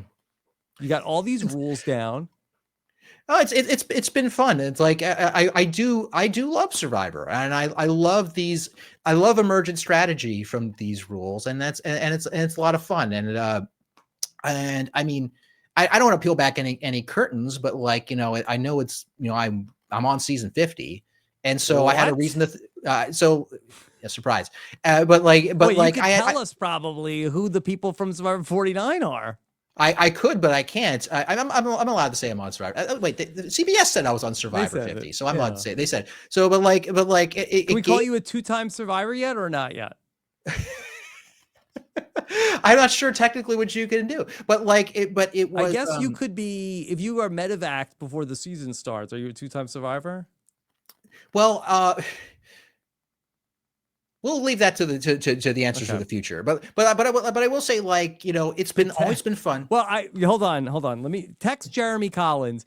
Is Christian a 2-time Survivor player? Find out. He's the arbiter of all opinions, right? About Survivor, right? Okay, but like, he said Christian is a good player, but right now he's a 1.5 times player. Look, I would take it. I would take it from Jeremy Collins. It's fine. He knows he's played more times than me, regardless. He said. That's good to hear. That's good to hear. And I'll do all these podcasts with you, and it's a lot of fun, and I always enjoy doing it. And you know, and it's just, and as you know, I have a baby, and it was very hard to concentrate on math. But then as soon as I'm leaving for Survivor 50, I can think about like, oh, Survivor math again. And I can just suddenly think about all these rules. So now I'm reasonably read up on the rules of Survivor. Okay. Holly Elaine says, can we get a baby Michael / new dad update? So my baby Michael is doing great. He's adorable. I just bought a new bouncer for him. He's teething now. He's now which is like, oh, what is this I feel in his mouth? His little teeth. No, but he's great. He's good at sitting up. What we've enjoyed most is banging on the piano. I bought a little electric piano for the house, and he just bangs on it. And I just wanted to make noises, and it reacquaints me on how to play the piano. So that's been fun, and you can change it to all kinds of noises. It's a good time. And now he's aged out of the robot baby bed, so I've had to move to the analog baby bed now. So. Analog bed. Oh my God. Okay. Let's see. Andy Stillerman wants to know, did you have an opinion on the MC Savannah keys scene from last week? The keys scene. So that was funny. Like, that's like a prank that they played on MC. So like, here's 1,000 keys. And to be clear, like, this was like, she has been sitting on this Beware Advantage for a long time, right? And never got a chance to actually like use the keys, right? I just assumed that the keys just multiply from day to day. Like the producers just keep adding more keys onto the ring as one day goes by. Oh, but like the funny part was like that Savannah was like talking to her like during the whole process. That was a lot of fun. That's just, but like the absurdity of just sitting here, like imagine like you have to concentrate, you know, putting these keys in. It sounds like a simple thing, and probably in principle it's a simple thing, but when you're starving and you're paranoid and you're nervous, you're probably like, I have to pay attention to this person who's talking to me while I'm trying out these keys. It's wild. That's a crazy. I like that the editors sort of dissolved away from Savannah talking to MC concentrating on doing the keys. I'm glad that they still get play out of that. I remember specifically as a big Survivor fan going to Survivor David versus Goliath saying, hey, whatever I do in terms of talking, they have never done a crossfaded montage of someone talking. So I can just talk as long as I want. That's just not part of their video editing lexicon. They don't do that. They're not going to do that. And boy, did they. Boy, did they. Yeah. Okay. Here's a question for you from Noah, who said, if they were going to sacrifice MC anyway, why not vote for Rizzo and get rid of the idol?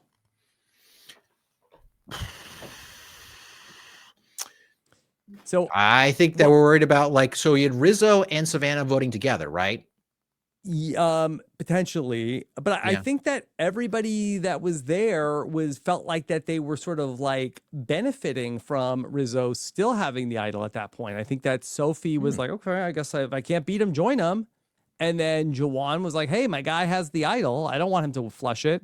So maybe other than Sage, I don't know if there was anybody left who still wanted to see Rizzo flush the idol.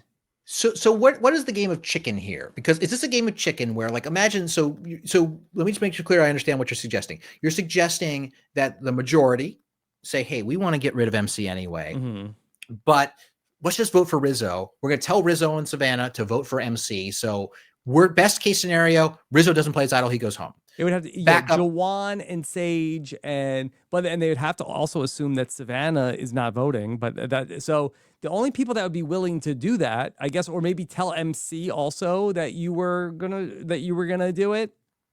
So I guess MC, Sophie is back to the original plan. MC, Sophie, Jawan, and Sage are gonna vote for Rizzo in that spot, and then Rizzo doesn't play his idol and then goes home. You still have sort of like the animosity between MC and Sophie.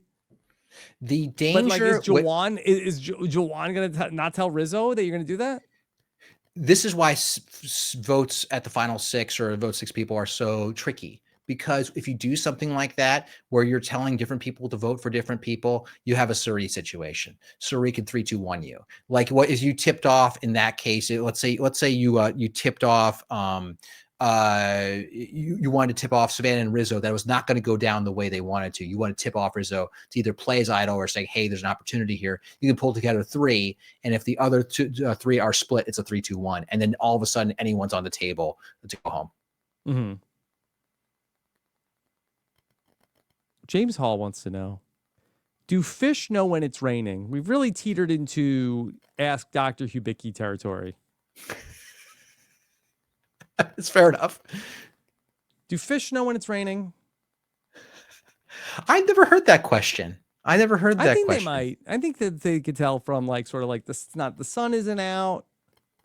Yeah, I mean, like they have to be able to see. I mean, fish see. They would see the surface. I mean, like they may not be able to internalize the concept of rain, but certainly the temperature of the rainwater is going to be different than like than the rest of the water. So you're going to have that little temperature gradient that's going to come from the water coming in, and also you can see the ripples. They definitely have the visual acuity probably to see them. How they internalize that, it might only be relevant to how they experience the world. They're like, hey, it's colder up here.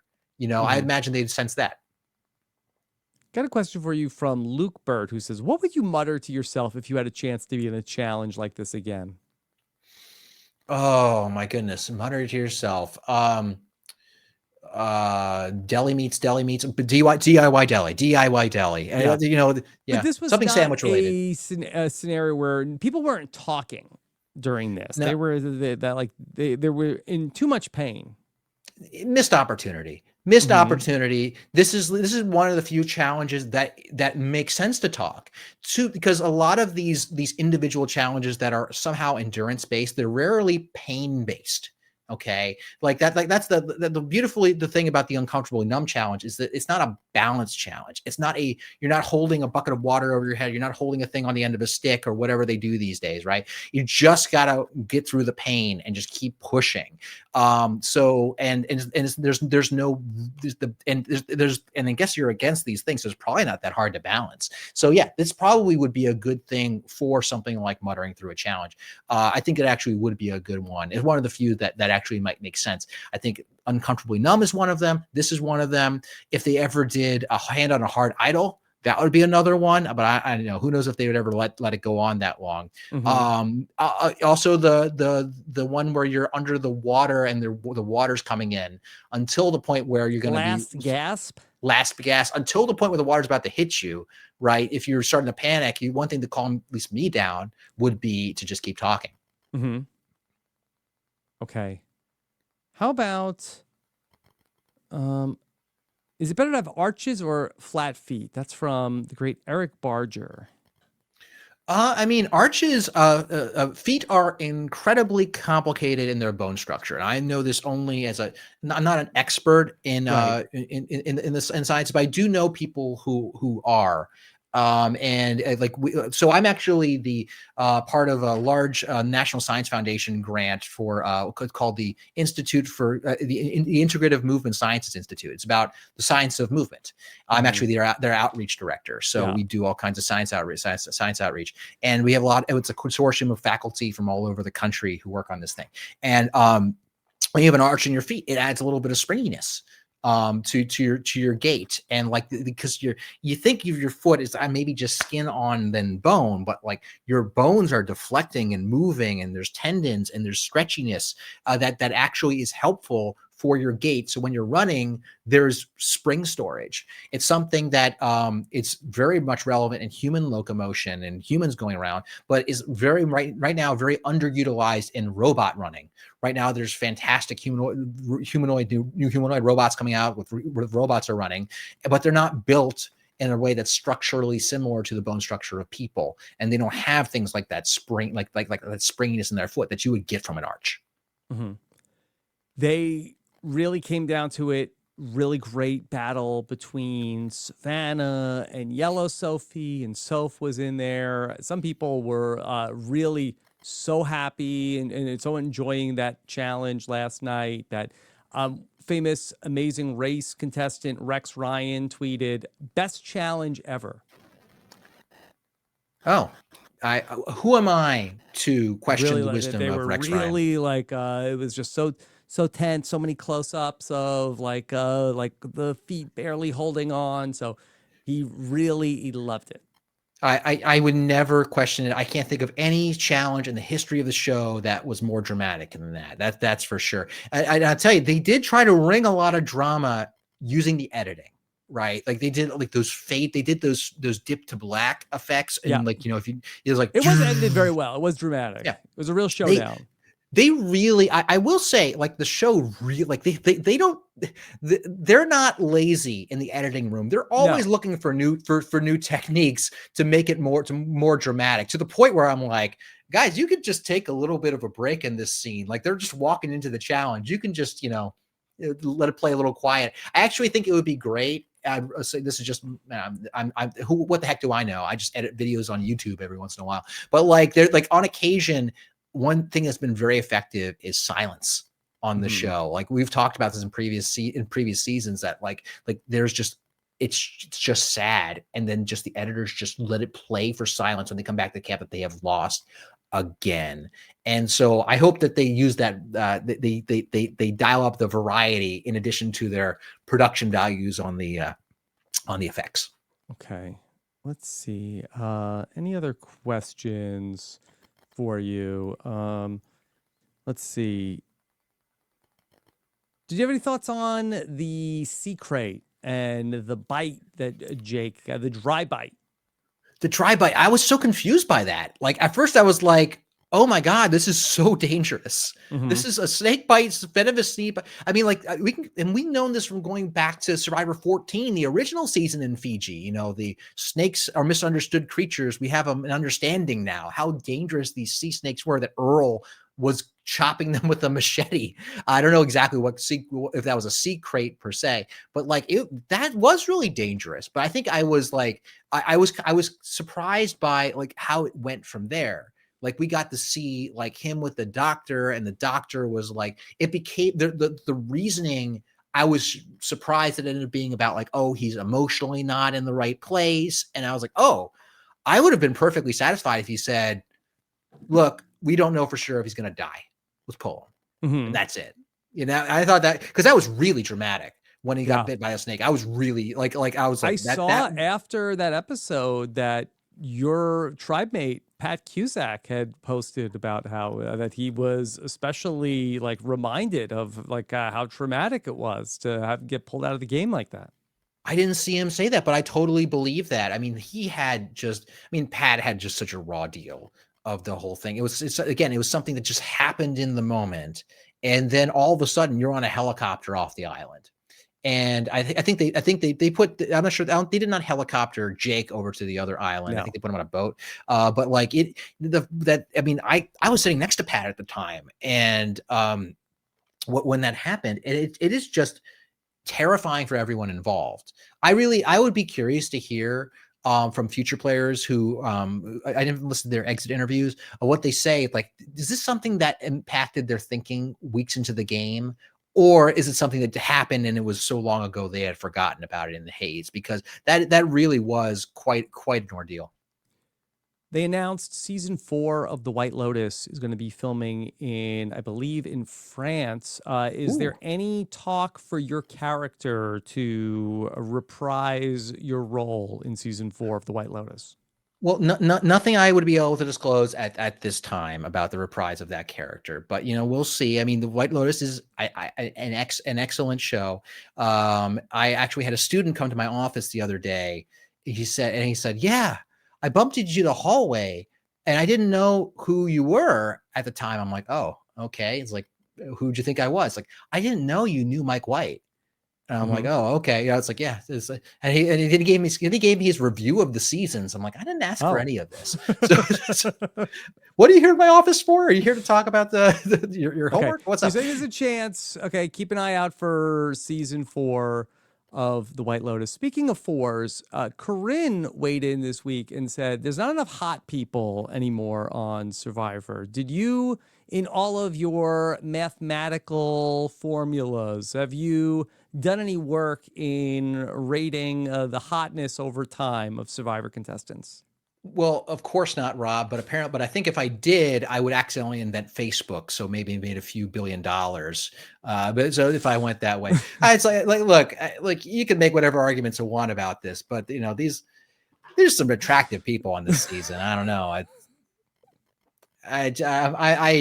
I wouldn't take a stand on that matter. I value my life.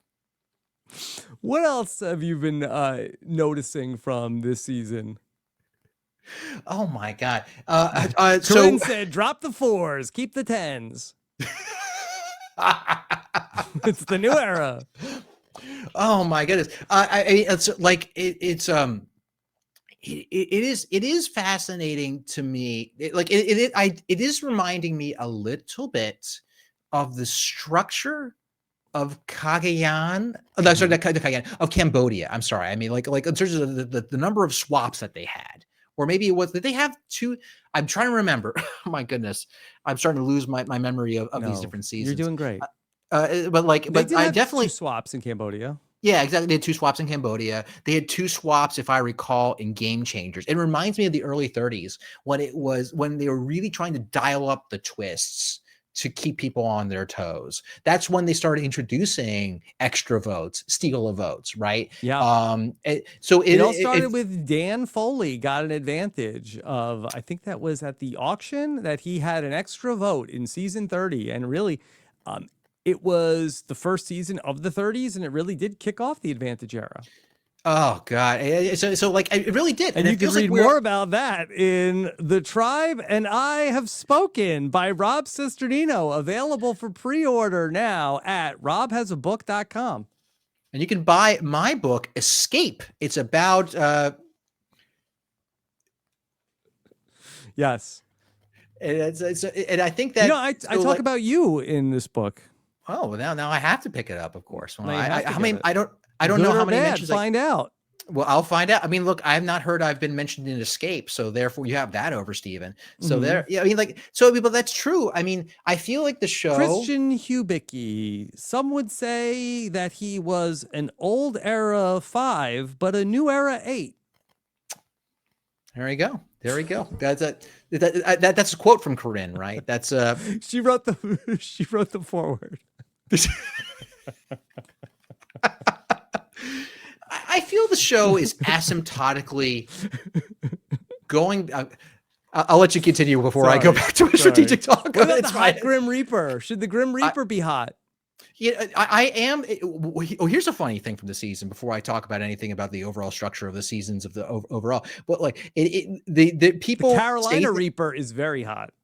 I don't know if I had that, but I am enjoying my spicy foods. But there's Corinne people says are describing it's a 9 million Scoville. That's how hot. Indeed. I mean, like, what people, hot Grim Reaper. So like, I remember I was watching, and I was like, there are people saying things in confessional that, like, again, people say things in confessional off the cuff, and you don't expect them to be haunt you for the rest of your days. So I get it, but like, I would never think to call myself hot. And I remember, like, Alex said, it's like, we're the lovable losers. And I'm thinking, like, would I call myself lovable on TV and just assume that about myself? But in terms of the show format, it feels like the ground state of Survivor that things are kind of settling back to is the early 30s. I feel like that, and that's, I think, when Jeff really had complete control over the creative elements of the show. I feel like that's what it's going back to in terms of the choice twists. I mean, I think that's what it should be. And it has not been lost on me that Australian Survivor like really seems to live in that world of there's not a ton of, there are twists certainly, but it really does sort of like live in a world of sort of like Kagian era rules of Survivor. That's basically sort of like late 20s, early 30s, and Australian Survivor just lives there. And so they have sort of like wacky non-elimination stuff and things like that, but it's like a general state of the rules. They sort of just live there, and it's fine. Yeah. We figured it out. Like, that's what it should be.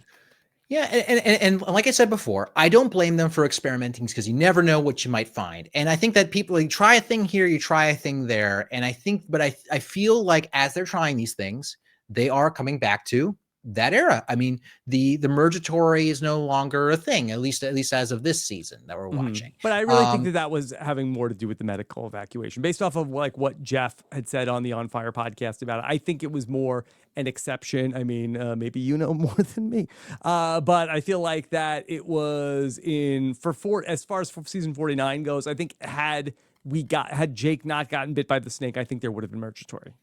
Yeah, that's interesting. And I mean, but in terms of the twist, I'm actually surprised to see Knowledge's power is back. Yes. I'm surprised by that. But they brought it back. They tried to bring it back last season for season 48. Eva had a chance that she could have like doubled down and gone for it. So that Jeff seems like that he did want to bring it back. It had not been an active place in season 43.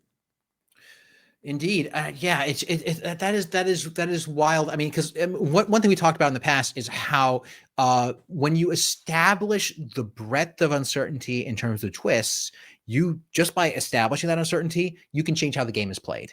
I mean, Jesse is a great example. Yes, there was Knowledge of Power is that season, but it was the threat of Knowledge's power which allowed Jesse to make that crazy move. That maybe there's Knowledge's power. You should give me that idol to make me do crazy things. But it is surprising to me that they are reinforcing that level of uncertainty. It's like, no, it really still can be in play. Let me ask you a question. This came up on the patron Q&A. A patron had asked me, and I thought this was a great question. Do you think the unused advantage that MC did not go for, to go back to my original take of Nate had to die for the season to get exciting. Nate's like, hey, let's just not go for the advantage. Why don't we just like chill? And MC says, okay, fine, I'll do that. Was that Knowledge's power that was hidden? Would that have been the advantage that MC would have gotten?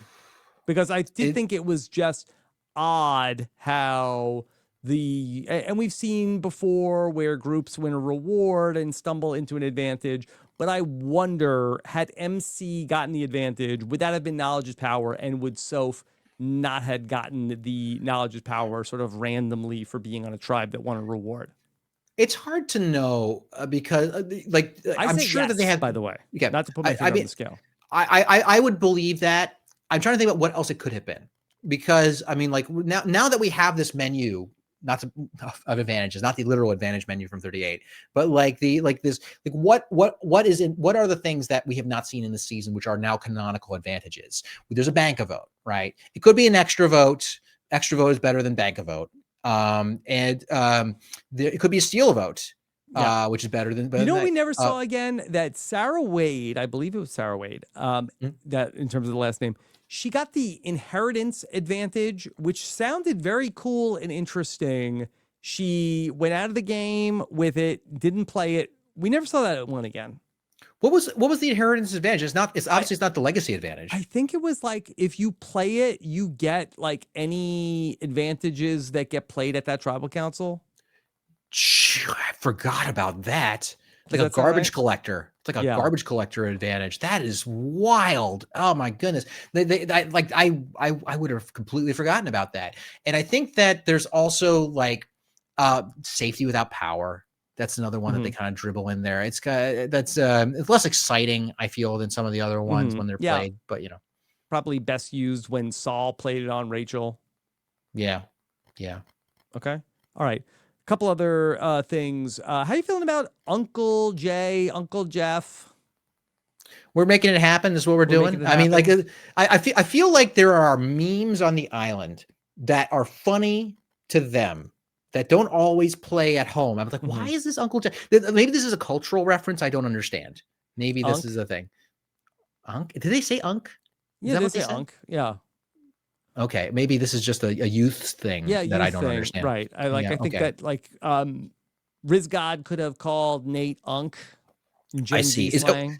This is a pre-established Gen Z slang is Unk. Yeah. That's what you're saying. Yes. Oh, okay. I don't know about that. I really think that this was first on Big Brother. I think that there was Auntie Julie came up, and then I think that it has gone over. I think that Star might have called Jeff Uncle JP in season 48. Not sure if that had been seen by the players who are calling Uncle Jeff and Uncle Jay. Yeah, I don't think that the timeline makes a lot of sense there. But typically people will overplay in response into thing they last seen, and I'm not think sure it's both that things. I think that too. the uncle, the aunt, I do think that is cultural, but Unk I think is more of a generational. That's more of a Gen Z thing of a young person would say, "Call me Unk."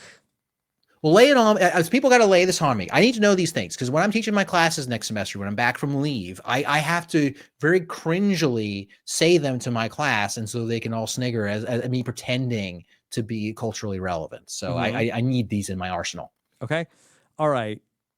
Anything else on your mind, Christian? I mean, I think that's it. I mean, I am hopeful. I feel like I always come on with you, Rob, right around the merge, and it's a fun time to talk. And it always, for the most part, it's just it's at an inflection point of the season. Like, is it gonna get real good right now? And hopefully, I think it certainly is at an inflection point of the season. Yeah, and I think so I'm hesitant to make predictions. They've always been really, really poor. I remember I feel like one season I predicted oh my God, they are perfectly set up to do a minority vote split next tribal council, and it was just a normal vote. It never happened. So I'm giving up on the prediction game as to how the actual flow of the season will go. But I think it could be exciting here. Okay. Well, we've got so much excitement coming your way. Kathy Vavrick O'Brien, the Christian was a great warm-up act, but we will talk with KVO coming up later on this weekend. Be on the lookout for that. I'll have a patron Q&A, not to mention everything else here in your Survivor podcast feed over at WeKnowSurvivor.com. I also covered week 2 of Squid Game with Chappelle. If you have a chance to put that one on, it's a fun watch always. Oh, indeed. Oh, so I gotta check this out. I last time the Squid Game, the challenge, I liked some of it. Hopefully this one will be even better. Yeah. Okay. What else is on your mind? Oh man. So I've your been plate, I should say. On my plate. Well, so I've been trying to do plate. The garbage plate of advantages I'm giving. Sarah Wade got. Sarah Wade.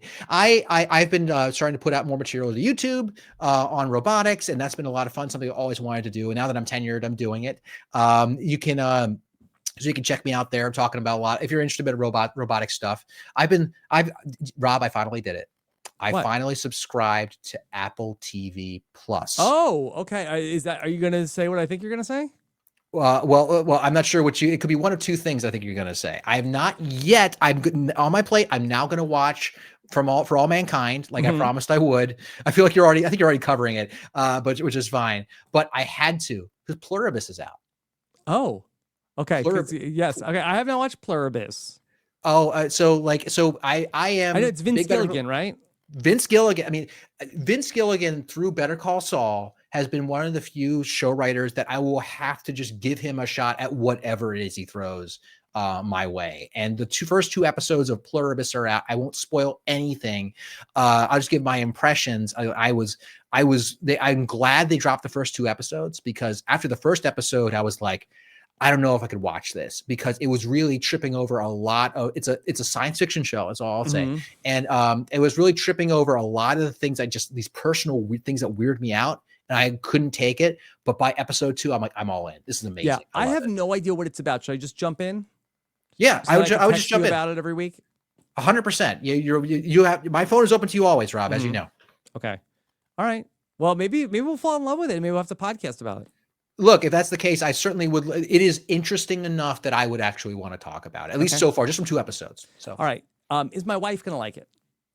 Ooh, does your life like sci-fi? So she, I would say, likes fantasy. Not like that, you sick people, okay? Believe me, not like that, okay? She likes Game of Thrones, but she doesn't like Star Trek. She doesn't mind Star Wars. It takes place on Earth. It is not a fantasy. It takes place in modern day Earth. Okay, it's a science. That's a science. It's science fiction premise that takes from that. If you want, we can talk offline. I can give you some more information to let you know. Maybe if she's into it. I'll watch the first episode and see what she's. But she does not necessarily love the sci-fi. But I don't think she's a hater like that. The emotion that I get most out of this show is creepiness. Creepy. So Ooh, I don't know if she's gonna like creepy. Okay, there you go. So it's interesting but creepy. Interesting but creepy. All right. Well, what else? Anything else coming up for you? Oh, I guess. Oh, yeah. So I'll be on Survivor 50 starting next next year. All right. That's good to know. I wasn't sure if I was gonna watch it or not, but I will watch it because you're on it. Okay, so there's that. I feel like I have to say that. Like I'm talking about all this other stuff that I'm doing on my own. I'm like, oh yeah, also that's coming in. So you want to watch it, you can watch it. Okay, we'll check it out. Will you watch The Traitors? Of course, I'll watch The Traitors, Rob. Are you kidding me? Okay. Are you kidding me? Have you watched all of them? Have you watched all the seasons? I've watched all the seasons. I'm currently watching the Canadian one that Omer is on. Yeah, yes. So like of course I'm going to watch you on Traitors, Rob. Are you kidding me? Okay. It was the wildest thing when I came back from my sabbatical. I finally get my phone and I see all of my YouTube feed is your face. Like, oh my God, you're on Traitors. Yeah. What a surprise it must have been for you. It was so lovely. I had no idea that I was going to do that. So lovely. It was so lovely to see. Okay. All right. Thank you so much for joining us. This was a really, really fun podcast. I hope that the listeners enjoyed it too. Let us know what you have to think in the comments. I read them every day. Love to know what you think. Take care, everybody. Have a good one. Bye.